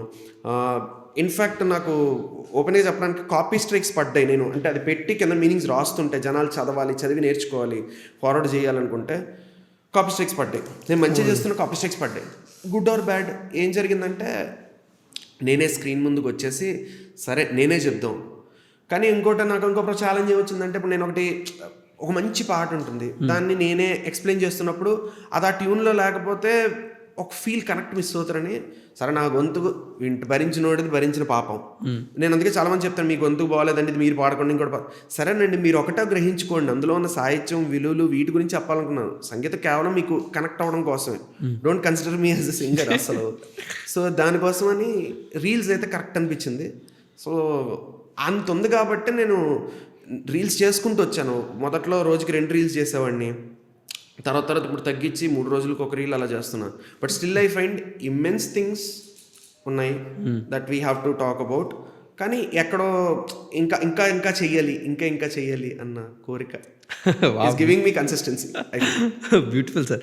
ఇందాక మీరు మాట్లాడుతూ పేజ్ స్టార్ట్ చేయడానికి ముందు చాలా తర్జన భర్జన పడ్డాను, వేరే కంటెంట్ చాలా ఉంది చెప్పడానికి, ఇదంతా ఫిక్స్ అయిపోయిన తర్వాత అంటే మాకు చాలా ఇన్స్టాగ్రామ్ పేజీలు కనబడుతూ ఉంటాయి. అసలు ఆ పేజ్ టైటిల్తోనే పేజీలు ఏముంటుంది ఈజీగా చెప్పగా కొన్ని ఉంటాయి. వెండితెర వాకిట్లో అంత బ్యూటిఫుల్ టైటిల్, దాని వెనకాల కూడా ఏమైనా తర్జన భర్జన పడ్డారా లేకపోతే వెంటనే మీకు స్ట్రైక్ అయింది ఆ టైటిల్? నాకైతే దానికి ఒక నాస్టాలజియా ఉంది. ఓకే. ఏంటంటే చాలా మంది వెండితెర వాకిట్లో అంటే సీతమ్మ వాకిట్లో ఈ టైప్లో ఏదో ఉంటుంది అనుకున్నారు. లైక్ కానీ దానికి ఒక కథ ఏంటంటే, చిన్నప్పుడు మా ఇంట్లో బ్లాక్ అండ్ వైట్ టీవీ ఉండేది, అప్పుడప్పుడు పనిచేసేది కాదు. మేము పక్కింట్లో కలర్ టీవీ ఉండేది. వాళ్ళ ఇంట్లోని అంటే వాళ్ళ ఇంట్లో వాళ్ళు ఉంటారు కదా, వాళ్ళు భోజనాలు అవి చేస్తారు బాగోదని నేను వాళ్ళ వాకిట్లో కూర్చున్న కలర్ టీవీలో సినిమాలు చూసాను. సో నాకు అలా అనిపించింది. ఇట్స్ అబౌట్ మూవీస్, సంగీత సాహిత్య సినిమా కాబట్టి, సో వెండితెర వాకిట్లో అని చెప్పేసి నాకు అలా పెట్టాలనిపించి చిన్నప్పుడు నా నాస్టాలజీ నేను అలా సినిమాలు అలా ఇది చేసుకున్న చాలా ఉన్నాయి. సో అందుకు ఒక చిన్న గ్లిమ్స్లా ఉంటుంది జనాలకు కూడా, ఇన్సైట్స్ లాగానే. ఎస్. బట్ ఎనీ మెమొరీస్ ఆ వాకిట్లో నుంచి మీరు చూసిన సినిమాలు? చాలా చూశాను. అంటే లైక్ అంటే తెలుగు సినిమాలు, పాత సినిమాలు పెట్టుకుని చూసేవారు వాళ్ళు కొంచెం పెద్దవాళ్ళు అనమాట. సో తెలుగు సినిమాలు, పాత సినిమాలు కొన్ని, ఎన్టీఆర్ గారివి, సావిత్రి గారివి, తోడుగోడర్లు, నాకు ఇష్టమైన మాయాబజారు, నెక్స్ట్ అంటే లవకుశ, ఇవన్నీ చూసేవారు. ఇది కాకుండా మలయాళంవి డబ్బింగ్ సినిమాలు, మనం ఇప్పుడు అనుకున్న మలయాళం మన ఇండస్ట్రీలో ఒకప్పుడు సురేష్ గోపి గారి సినిమాలు చాలా బాగుండేవి. అంటే షాజీ కైలాస్ గారని, అలాగా రంజీ పెనికర్ గారని, వాళ్ళు జర్నలిస్టులు అనమాట. One of them is a journalist if I remember correctly. So వాళ్ళవి తెలుగు డబ్ అయ్యే సినిమాలు చాలా బాగుండేవి. అంటే లైక్ థ్రిల్లర్స్, నాకు అప్పుడు అనిపించింది థ్రిల్లర్స్ బాగున్నాయి, ఇలాంటివి మన తెలుగులో కూడా తీయాలి. వాళ్ళు ఓన్లీ ఈ టైప్ ఆఫ్ సినిమాలే తీశారు. క్రైమ్ ఫైల్, సిబిఐ, ఇప్పటికి తీస్తున్నారు. రీసెంట్గా కూడా సిబిఐ 5 అని ఒకటి వచ్చింది నెట్ఫ్లిక్స్లో, if I'm not wrong. So వాళ్ళ ఆ టైప్ ఆఫ్ సినిమాలు, సురేష్ గోపి చాలా ఆ సినిమాలు చేశారు. సో ఆ టైప్ ఆఫ్ సినిమాలు, ఇంకా సోషియో ఫ్యాంటసీలు, జానపదాలు, లైక్ విట్లాచారి గారి సినిమాలు. సో ఇవన్నీ చూడడం వల్ల నాకు it built up a lot of things అనమాట. తమిళ సినిమాలు నేను గుడ్ క్వశ్చన్, నాకు ఇప్పుడు గుర్తొస్తుంది. చంద్రముఖి సినిమా చూస్తున్నప్పుడు అందరము చాలా ఇన్వాల్వ్ చూస్తాం. ఇది నేను చిన్నప్పుడే చూసాను అని అనిపించి, నేను ఎక్కడో చూసాను చాలా ఎదిగాను. ఒక సర్టన్ పీరియడ్ వరకు ఇదే ఒరిజినల్ అనుకున్నా. తర్వాత మణిచిత్రతాళ్ళు నేను చూశాను కదా, సేమ్ ఇదే జరుగుతుంది. ఇద్దరు ఫ్రెండ్స్ ఉంటారు అందులో, మోహన్ లాల్ గారు హిందీ రిలేట్ చేసుకుని, అందులో శోభన్ గారు ఉంటారు. కాకపోతే ఇందులో ఏంటంటే కొంచెం భయం పాళ్ళు ఎక్కువ ఉండి ఇలా ఉంటుంది, అందులో కొంచెం న్యాచురల్గా చూపిస్తారు. నాకు బాగా చిన్నప్పుడు స్కూల్ చదువుకునేటప్పుడు కదా, సో ఎక్కడో చూసాను అన్నది ఉండిపోయింది. తర్వాత తెలుసుకున్నప్పుడు ఇక్కడ నుంచి మొదలైందా. సో ఇలాగ గూజ్ బంప్స్ వచ్చేవి నాకు అసలు అవన్నీ తెలుసుకున్నప్పుడు.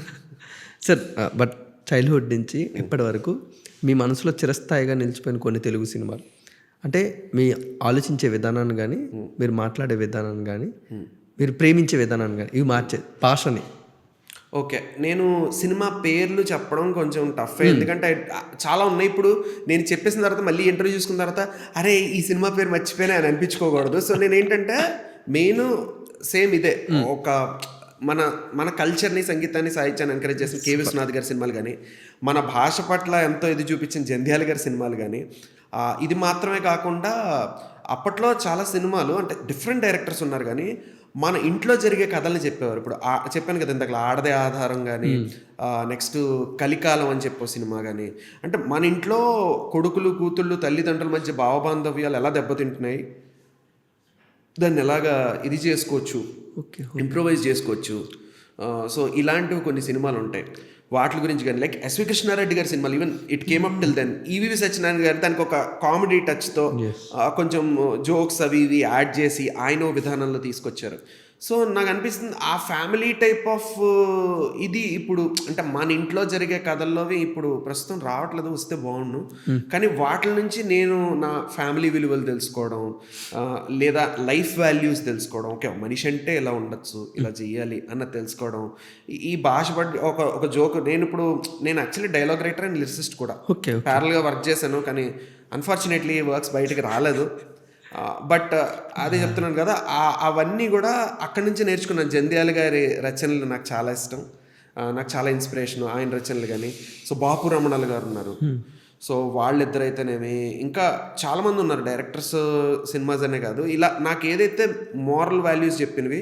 బట్ అలాగని నాకు మాస్ సినిమాలు కూడా చాలా ఇష్టమే. లైక్ చిరంజీవి గారి సినిమాలు కానీ, వెంకటేష్, నాగార్జున, బాలకృష్ణ గారి సినిమాలు కానీ, లైక్ ఒక ఓరా ఉంటూ ఇప్పుడున్న ఈ టైప్ ఆఫ్ ఇవి కూడా నాకు చాలా నచ్చేవి. అవి కూడా ఉండాలి కదా అని చెప్పి. సో ఇవి దిస్ మేడప్ లైక్ ఎవ్రీథింగ్. నేను చెప్తున్నాను కదా, అగైన్ కమింగ్ బ్యాక్, ఒక చిన్న పిల్లాడిని అయిపోయి ఇంకొక చైల్డ్హుడ్ ఇదొకటి చెప్తాను ఏంటంటే, ఇప్పుడు మనకేంటి యూట్యూబ్లో మనకేది కావాలో మనం పెట్టుకుంటున్నాం, మనం చూస్తున్నాం. చిన్నప్పుడు 9 o'clock అయితే తినేసి ఈటీవీలో వెళ్ళి ఓకే ఇప్పుడు ఏదొస్తుంది, ఓకే మనకు చెప్పడు కదా ముందు, ఓకే ఈటీవీ బ్యానర్ పడిన తర్వాత ఏమొస్తుంది, ఓకే ఈ ఉషాకిరణాలు స్టార్ట్ అయితే వేళ మూవీ ఏదో అయితే ఉషాకిరణ్ మూవీస్ అంటే ఏది తీస్తున్నారు అని చెప్పి ఏదో వస్తుందని టైటిల్ కోసం వెయిట్ చేసి ఈ సినిమా అయితే ఇప్పుడు నైట్ అంతా వెయిట్ చేసి చూడొచ్చు. ఒక సస్పెన్స్, ఒక ఇవి ఉంటాయి మనతో. ఏ ప్రోగ్రామ్ వస్తుంది, ఇప్పుడు దేని గురించి వస్తుంది, అది మిస్ అవుతున్నాను ఇప్పుడు నేను. బట్ అలాగా ఇట్ యూస్ టు బి అన్నమాట. బట్ ఇప్పుడున్న జనరేషన్లో సార్, ఇప్పుడు ఇందాక మీరు కొంతమంది డైరెక్టర్ నేమ్ అవుట్ చేశారు కదా, అలా కొంతమంది డైరెక్టర్స్ కానీ, లిరిసిస్ట్ కానీ, రైటర్స్ కానీ ఎవరైనా ఉన్నారు సార్ మీ మైండ్లోకి స్ట్రైక్ అయిన వాళ్ళు? ఇప్పుడు మాకు సిరివెన్నెల సీతారామ శాస్త్రి కానీ, చంద్రబోస్ గారు కానీ, ఏ సాంగ్ రాసినా అందులో సొసైటీకి ఏదో ఒక క్వశ్చన్ వదులుతారు. ఆ సాంగ్ నుంచి ఏదో ఒకటి మీరు తెలుసుకోండి అన్నట్టు, లేకపోతే ఆ సిచ్యువేషన్లో నేనుంటే నేను ఎలా క్వశ్చన్ చేస్తాను అన్నట్టు. సో మీకు అలా స్ట్రైక్ అయిన వాళ్ళు ఎవరు ఉన్నారు ఇప్పుడున్న జనరేషన్స్లో? ఇప్పుడున్న జనరేషన్లో కూడా చంద్రబోస్ గారు ఛాంపియన్లో రాసిన మనకు దీని గురించి చెప్తున్నారు కదా, లైక్ ఛాంపియన్ సినిమాలోని లైక్ సల్లంగా ఉండాలి అన్న పాట కానీ, అలా కొన్ని అంటే మనకు చెప్తున్నారు. కానీ నేను ఏంటంటే ఇప్పుడు సినిమా నుంచి మనం ఇది తీసుకోవాలని ఒక మోటివేషనల్గా వచ్చే సాంగ్సే తగ్గిపోయి, వాళ్ళు రాయట్లేదు నేను అనట్లేదు, కానీ రచయితలు మంచి రచయితలు ఉన్నారు, చాలా కొత్త వాళ్ళు చాలామంది ఉన్నారు. భరద్వాజ్ పాత్రుడు గారు కానీ, కిట్టు విశ్వప్రగడ్ కానీ, భరద్వాజ్ గారు కానీ, ఇలా చాలామంది కొత్త వాళ్ళు వస్తున్నారు.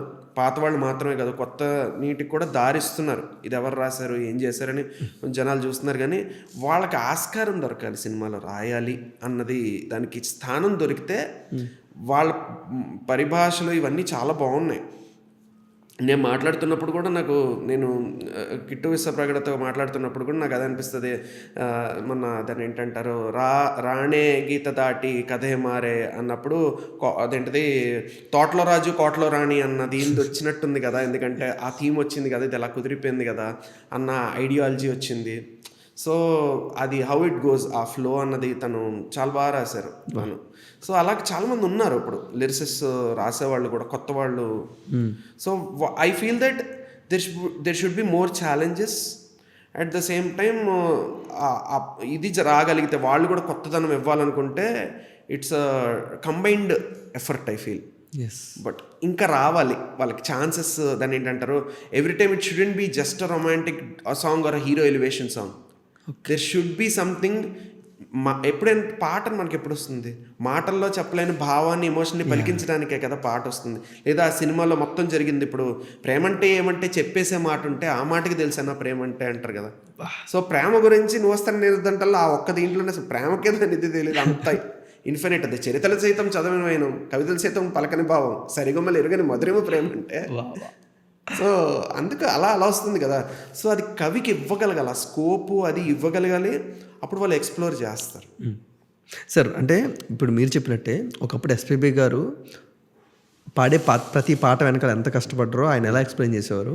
ఇప్పుడు వెండితెర వాకిట్లో నుంచి ఆ సినిమా సాహిత్యం గురించి, సంగీతం మీరు అలాగే ట్రై చేస్తున్నారు. బట్ స్టిల్ ఎందుకు సార్ సినిమా రైటర్కి ఆ వాల్యూ అనేది ఎందుకు ఉండట్లేదు? అది అంటే ఎందుకు ఉండట్లేదంటే as simple as you say, ఇస్తే ఉంటుంది, ఇవ్వట్లేదు కాబట్టి ఉండట్లేదు. ఇస్తే బాగుండు అంటే, మెచ్చుకోలుగా ఉంటే బాగుండు అంటే, దీనికి ఇది రాశారు కదా అంటే, ఇప్పుడు ఒకళ్ళు వచ్చి ఇప్పుడు ఆయన రాశాడు, ఆయన ఎవరి కోసం రాశారు, ఒక దర్శకుడు అడిగారని రాశారు, ఓ ప్రొడ్యూసర్, వీళ్ళందరి కోసం రాస్తున్నారు. ఆ సినిమా యూనిట్ కోసం, ఆ సినిమా బాగుండాలి, కథ బాగుండాలి. మేము చెప్పాలనుకున్న దాన్ని ఇంత దీంట్లో, ఇంత చిన్న కవితలో చాలా చక్కగా రాశారండి, మీరు వినండి మీకు నచ్చుతుంది అని వాళ్ళలో ఒకళ్ళు చెప్పినా సరిపోతుంది. ఈయన పాటలు బాగా రాశారండి అని అన్న సరిపోదు, ఎందుకంటే వాళ్ళ కోసం రాస్తున్నారు. రాసినప్పుడు మేబీ వాళ్ళ పక్కన కూర్చొని అని ఉంటారు, ఇది బాగా పడిందండి, ఇది మీటర్కి చాలా బాగా పడింది అనే ఉంటారు ఖచ్చితంగా పక్కన ఉన్నప్పుడు. ఇది ఇక్కడ కరెక్ట్గా కూర్చుంటుంది ఆన్ స్క్రీన్ పెట్టడానికి ఆ డైరెక్టరో యాక్టరో ఎవరో ఒకళ్ళు. సో అదే ముక్క మేబీ ఒక ఇంటర్వ్యూలోనో ఒక దేంట్లోనో ఇంకొంచెం ఎస్టాబ్లిష్ చేస్తే అలాంగ్ విత్ అదర్ టెక్నికాలిటీస్ చాలా బాగుంటుంది. And more over I feel that, అంటే ఇది కొన్నిసార్లు మేబీ నేను పర్సనల్ గ్లిమ్స్ అయి ఉండొచ్చు, మేబీ వాళ్ళు చేయకపోవచ్చు, అప్ టు దెమ్. నాకు అనిపిస్తుంది ఏంటంటే ఎప్పుడైతే మన సినిమా మన కళ్ళ ముందు కనిపిస్తుందో దే ఆర్ ఎవిడెంట్ సోర్సెస్. కొన్ని కళ్ళ ముందు లేదా తెర వెనక దాటుకున్న విషయాల గురించి is more should be spoken in the interviews, any interviews. ఇలా జరిగిందండి మేము సినిమా తీస్తున్నప్పుడు, ఈ కెమెరామ్యాన్ ఎలా చేశారు, ఆ లైట్ మ్యాన్ ఎలా చేశారు, వీళ్ళ గురించి ఫైట్ దీని గురించి. కానీ ఇప్పుడు ఇంటర్వ్యూస్లో ఆ మూవీ గురించి, ఆ కథ గురించి, వాళ్ళు దీని గురించి మాట్లాడుతున్నారు కదా. వాట్ ఇఫ్ వీటి గురించి మాట్లాడితే వాళ్ళకి ఆసక్తి, ఓహో వీళ్ళు ఎంత కష్టపడ్డారు కాబట్టి ఆ సినిమాలో ఇంకేముందో అనే ఆలోచన వస్తుంది. రాదర్ దెన్ మనం చూడబోయే దాని గురించే మళ్ళీ ఏమిటి చూస్తామన్నది మన ఇమాజినేషన్స్ పెంచేసి హైప్ పెంచేసేట బదులు దాని వెనకాతలు ఎంత కష్టపడ్డారా, ఒకళ్ళు ఇలా పెట్టారా, ఇలా చేశారా అన్నది చాలా ఇంపార్టెంట్ కదా. వాళ్ళ గురించి మోర్ ఓవర్ మాట్లాడాలి అన్నది మేబీ జరిగితే బాగుంటుందేమో. నాట్ జస్ట్ లిరిసిస్ట్ అనే కదా రైటర్స్. సరే, మోర్ దెన్ 12 yearsగా మీరు ట్రై చేస్తున్నారు. బట్ మీకు ఇప్పుడు ఒక లైమ్ లైట్లో ఉన్నారు and you got a lot of appreciation from మంచి మంచి రైటర్స్ నుంచి వస్తూ ఉంటుంది, మ్యూజిక్ డైరెక్టర్స్ నుంచి వస్తూ ఉంటుంది. బట్ ఎందుకు ఒక బెటర్ ఆపర్చునిటీ ఇంకా కార్తిక్ గారికి రాలేదు అని అంటే? బెటర్ ఆపర్చునిటీ అంటే ప్రస్తుతం ఒకటి రెండు చెప్పారు. అది పెద్ద సినిమాలని కాదు కానీ మామూలుగా కొన్ని సినిమాలు ఉన్నాయి, వాటికి నేను రెండిటికే కొంచెం చేస్తున్నాను. బట్ నా వరకు రావాలంటే నేను లిరిసిస్ట్ అని వాళ్ళకి తెలియాలి. మేబీ ఇట్ టేక్స్ టైం ఏమో. జనాలకి నన్ను ఇలా చూస్తున్నారు, ఇది బాగానే ఉంది, మేబీ అవకాశం వస్తే ప్రయత్నిస్తాను. నా పరిభాష మేరకు, నాకున్న నాలెడ్జ్ మేరకు ప్రయత్నం అయితే చేస్తాను. Maybe if it comes hopefully. Okay.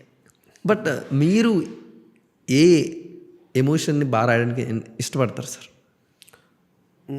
ఇది కూడా టఫ్ క్వశ్చన్. ఎందుకంటే ఒక మనిషిగా నేను ఒక సినిమా చూసి, ఇప్పుడు మేళగన్ లాంటి సినిమా ఉంది మనకి, సత్యం సుందరం అని తెలుగులో దాన్ని చేశారు. నేను ఆనంద బాష్పాలతో నా కళ్ళు చెమర్చడానికి ఆనందపడతాను. అలాగే లైక్ నవ్వుకోవడానికి, కడుపుబ్బ నవ్వుకోవడానికి ఇష్టపడతాను. మన తెలుగు సినిమాల్లో ఏవైనా సరే, ఇప్పుడు ఈ నగరానికి ఏమైంది ఇలాంటివి సినిమాలు చూసి నవ్వుకోవడానికి. సో వన్ ఇమోషనల్ నేను చెప్పలేను, చాలా ఉంటాయి. పోనీ ఇప్పుడు వచ్చే సినిమాలు కాసేపు పక్కన పెట్టినా కూడా, నేను మొన్న స్వాతి కిరణం చూసి క్లైమాక్స్ చూసి ఏడ్చాను. ఓకే. లిటరలీ ఏడ్చాను. ఫోటో తీసుకుని పబ్లిక్లో పోస్ట్ చేస్తే బాగోదు కదా, కానీ నేను లిటరల్గా ఆ క్లైమాక్స్ చూసి ఆయన పేరేంటి, మన మమ్ముట్టి గారు వచ్చి కూర్చుని ఆ సీన్ ఏదైతే ఉంటుందో ఇప్పటికీ మనసు బరువెక్కిపోస్తుంది అనమాట. అసలు అతను చేసింది ఏంటని. అలాంటి సీన్ రాయాలంటే ఎంత బరువు ఉండాలి ఒక రైటర్కి, అలాంటి బరువు తీసుకురావాలంటే ఇనీషియల్ మనం ఎక్కడ స్టార్ట్ అయ్యామో ఆ డెప్త్ కావాలి, ఉంటే నిజంగా అద్భుతంగా. Beautiful sir. Sir, what about novel రైటింగ్కి ఇంకా చూసుకుంటే జనాలు ఏమనుకుంటుంటే, అరే మనం అనుకున్నంత ఈజీ కాదు ఒక పుస్తకం రాయడం అన్న అపోహ అయితే కొంచెం ఉంది. సో అందుకని వాళ్ళకి ఎంతో కొంత రెస్పెక్ట్ ఉంది. సో మీరు కూడా అందరూ ఇప్పుడు ఒక పార్ట్ అయ్యారు అండ్ మా ముందుకి జిందగీ కథలు అని ఒక బ్యూటిఫుల్ నవల్ తీసుకొచ్చారు. What is that experience? మీరు ఎలా పార్ట్ అవ్వడం జరిగింది అండ్ కంప్లీట్ చేసాక ఇప్పుడు మీరు ఎక్స్పీరియన్స్ ఎలా ఉందనేది?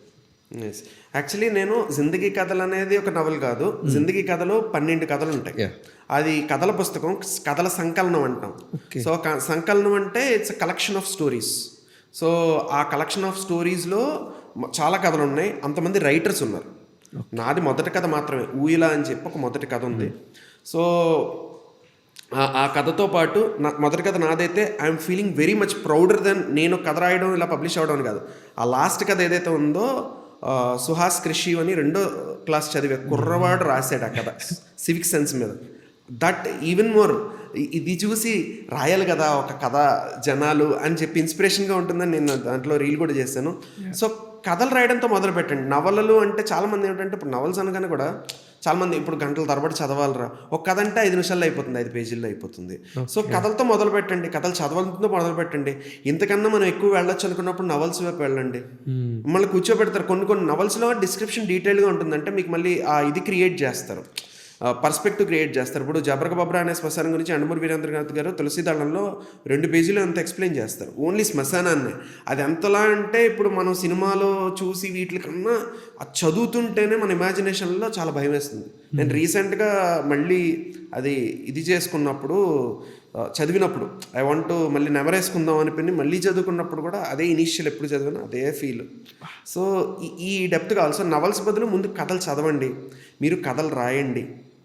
Will get more things. What is your experience sir complete చేసిన తర్వాత, ఒక కథ రాసిన తర్వాత ఏమనిపించింది? నాది యాక్చువల్లీ సారంగా అనే వెబ్ మ్యాగజైన్లో నా మొదటి కథ వెంకటేశ్వర ఉపాఖ్యానం అని చెప్పి మొదటి కథ అప్పుడు పబ్లిష్ అయింది. ఓకే. ఒక 2-3 years బ్యాక్ పబ్లిష్ అయింది ఇఫ్ ఐమ్ నాట్ రాంగ్. ఇది నా సెకండ్ కథ దీంట్లో రావుతుంది. నెక్స్ట్ ఈవెన్ ఒక బుక్ లాగా ఆంథాలజీ ఆఫ్ స్టోరీస్ లాగా కథలు రాద్దాం అన్నది నా థాట్స్. ఫస్ట్ కథలతో మొదలుపెట్టి మేబీ నవల్ అప్పుడు నేను అంత డిస్క్రిప్షన్ అంతలాగా ఇవ్వగలను వీళ్ళలాగా అని అనిపించినప్పుడు నవల్లోకి మేబీ కథలు రాస్తాను. చదివేది ఎవరికైనా నచ్చితే దాన్ని చిత్రరూపం చేస్తారో, నాటికే చేస్తారు, ఏం చేస్తారు, అది ఎవరికైనా వెళ్ళచ్చు. అది నాకు కూడా ఉపయోగపడుతుంది. ఎస్. సో బుక్స్కి వచ్చినప్పటికీ ఏ జానర్ సార్, అదేమన్నా చెప్పగలరా? ఏ జానర్ బాగా ఎక్స్ప్లోర్ చేద్దాం అనుకుంటున్నారు? జానర్ ఎక్స్ప్లెనేషన్ లేదు, నన్ను కదిలించేది ఏది వచ్చినా అది నేను కథ కింద రాస్తాను నేను. సో ఇప్పుడు నాకు ఒక ఇప్పుడు ఊయల్ అనే కథకి బేస్ చెప్తున్నాను. ఓకే. ఊయల్ అనే కథ నేను రాశాను, జిందగీ కథల్లో ఉంది. ఒక తండ్రి ఉన్నాడు, ఒక 6వ క్లాస్ చదివే పాప ఉంది. 5వ క్లాస్ 6వ క్లాస్ కూడా కాదు, 5వ క్లాస్ 4వ క్లాస్ చదివే పాప ఉంది, చిన్న పాప, 6 ఏళ్ళ పాప అంటే అంతే కదా. ఆ పాప వచ్చి తండ్రిని నాన్న ప్యాడ్స్ అంటే ఏంటి అని అడుగుతుంది. అడిగితే దాన్ని అతను చెప్పగలగాలి, ఆ పాపకు అర్థమయ్యే పరిభాషలోనే చెప్పగలగాలి. అది టబు కాదు, చెప్పగలగాలి, మాట్లాడుకునే భాష, కానీ ఆ పాపకు అర్థం అవ్వాలి. పెద్ద పెద్ద పదాలు వాడకూడదు, అశ్లీలంగా ఉండకూడదు, కానీ అర్థం అవ్వాలి. అవయవాలను వర్ణించకూడదు, కానీ చెప్పాలి. వాహ్, అది నేను చెప్పాలనుకున్నాను. ఎందుకు చెప్పలేడు ఒక తండ్రి? చెప్పాలనుకుంటే అంత ఓపెన్గా ఎందుకు ఉండలేడు అన్నది ఒక ఇది కింద కథ రాశాను. సో అలాంటివి. Great sir. But what about future goals? Future goals ఇదైతే నేను కంటిన్యూస్గా చెయ్యాలి ఎంతో కొంత. ఇప్పుడు నేను రీల్స్లో ఇది మాత్రమే కాదు, మీరు అబ్జర్వ్ చేస్తే చిన్నమస్తా దేవు గురించి కానీ దేవుడి గురించి నాకు ఎక్కడ ఏదైనా చిన్న స్కోప్ దొరికితే, సందు దొరికితే చాలు, నేను మొత్తం జనాలకి దాని మీద పర్స్పెక్టివ్ క్రియేట్ చేయాలి, అవేర్నెస్ క్రియేట్ చేయాలి. ఎందుకంటే నేను ఎందుకంటే ఒకటి తెలుసుకోగానే దీని గురించి నాకు తెలిసింది ఎంతో కొంత ఉంటుంది, లేదా నాకే సర్ప్రైజింగ్ ఉంటుంది. వెనకాల వెళ్ళి కొన్ని ఆర్టికల్స్ అంతా ఇంటర్నెట్ దీంట్ నుంచే వెతుకుతాను, కొన్ని పుస్తకాలు కూడా వెతుక్కుంటాను. వెతికిన తర్వాత అరే ఇదంతా క్లబప్ చేసి మనం జనాలకి ఎలా చెప్పచ్చు, వాళ్ళకి ఇంకా బాగా తెలియాలి కదా. దీంట్లోనే ఇప్పుడు ఈ రీల్ ట్రెండ్ అవుతుంది. ఇప్పుడు ప్రసన్న వదనం అనే ఒక ఎవరో జర్మనీ దీంట్లో బ్యాండ్లో ఉన్నదాన్ని దీంట్లో పెట్టారు, ఆ బిట్టు పెట్టారు. దీని వెనకాల ఏముంది అనేది రీల్ చేశాను. ఇది మన దీంట్లోదే, అమ్మవారి దాని తాలూకు స్తోత్రంలోదేను, దీనికి అర్థం ఇది, ఎంత బాగా వాళ్ళు తీసుకున్నారు. ఇవన్నీ చేస్తుంటే ఇవన్నీ ఇంకా చెయ్యాలని ఉంది. అవకాశాలు దొరికినప్పుడల్లా ఏదైనా నేను మాటలు డైలాగ్స్ కూడా రాశాను కొన్ని వెబ్ సిరీస్కి. అందులో ఒకటి వచ్చింది వైరల్లో, జెండాపై కప్రాజు అని చెప్పేసి. సో నాకు డైలాగ్స్ లిరిక్స్ నేను రాయగలనని నేను అనుకున్నాను. ముఖ్యంగా డైలాగ్స్ అయితే నేను రాయగలను అన్నది నా మెయిన్ ఇదనమాట. ఎందుకంటే కథలు రాయడానికి కూడా అది హెల్ప్ అవుతుంది. సో ఆ రకంగా అనుకుంటున్నాను.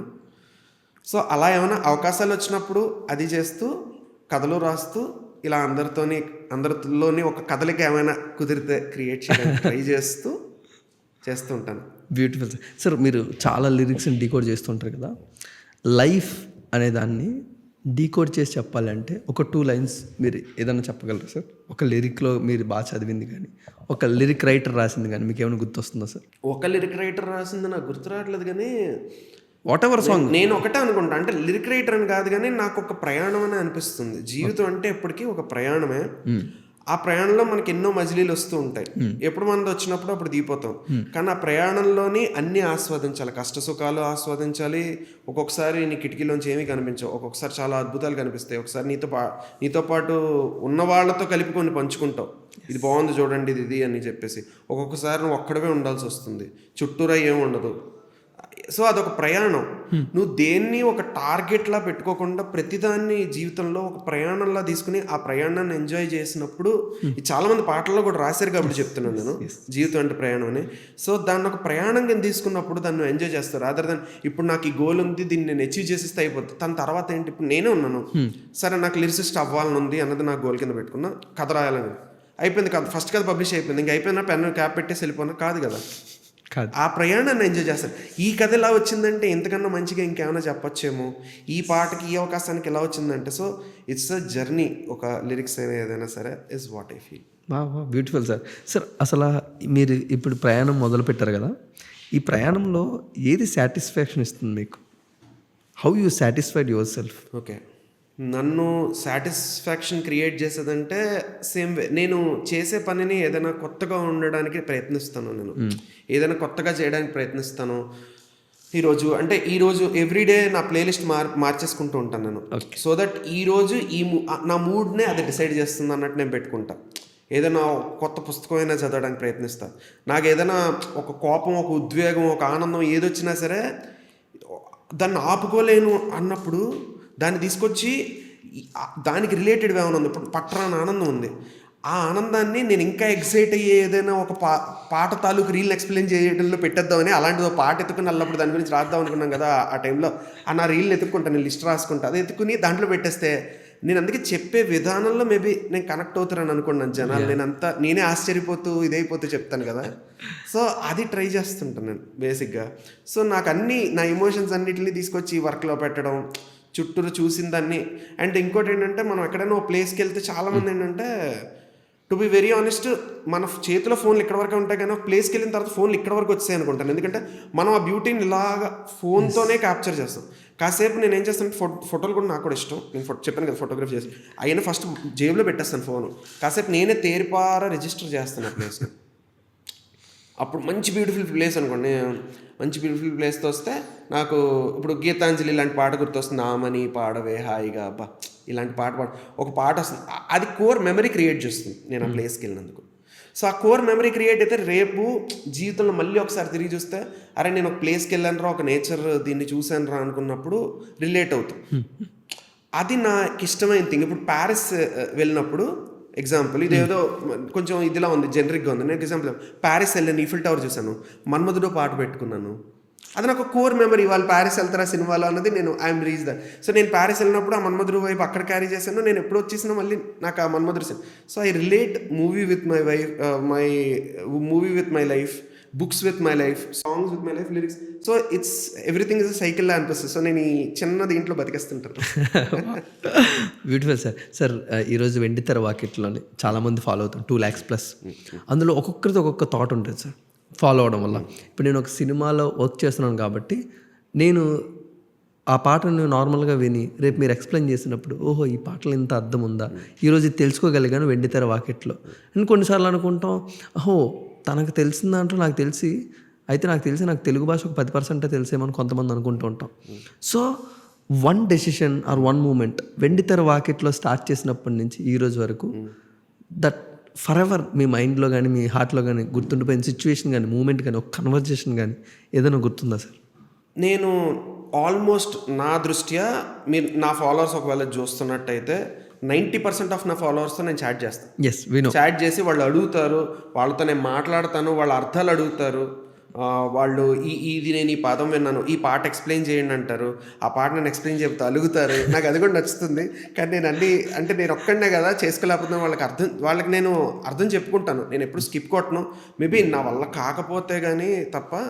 సో ఎవ్రీ మూమెంట్ నాకు ఇదంతా ఒకసారి అంటే తీసారో లేదో నాకు తెలియదు కానీ ఒక అతను, నేను కథల గురించి దీని గురించి రీల్ చేస్తే మీరు చెప్పిన తర్వాత నాకు నచ్చిందండి, గురజాడ గారు కొన్ని రచనలు నేను షార్ట్ ఫిల్మ్ తీద్దాం అనుకున్నాను మీ ఇన్స్పిరేషన్తో, నాకు కుర్రాడు వచ్చాడు. సో నాకు అబ్బాయి తీసేయలేదో నాకు తెలియదు కానీ ఆ ఆలోచన గురజాడ గారి రచనలు తీయండి, నాకు అదే కావాలి. మంచి పాత పుస్తకాల్లో కథలు ఓకే, దాన్ని ఆధునీకరించి ఇంకా కొత్తదనం చేర్చి తీయండి, పరేం కాదు. కోర్ తీసుకోండి, ఆ బేస్ తీసుకొని చేయండి, మనకు చాలా ఉన్నాయి అని చెప్పి ఎంకరేజ్ చేస్తారు. ఇలాంటివి మాట్లాడతారు. కొంతమంది ఏంటంటే నాకు కూడా తెలియదు, ఆ పాటలో దాని గురించి గొప్పగా చెప్పారండి, మీరు ఒకసారి వినండి మీకు కూడా తెలుస్తుంది అన్నప్పుడు నేను ఆశ్చర్యపోతాను. సో నా ఫాలోవర్సే నాకు నేర్పిస్తారు. So I'm a student there.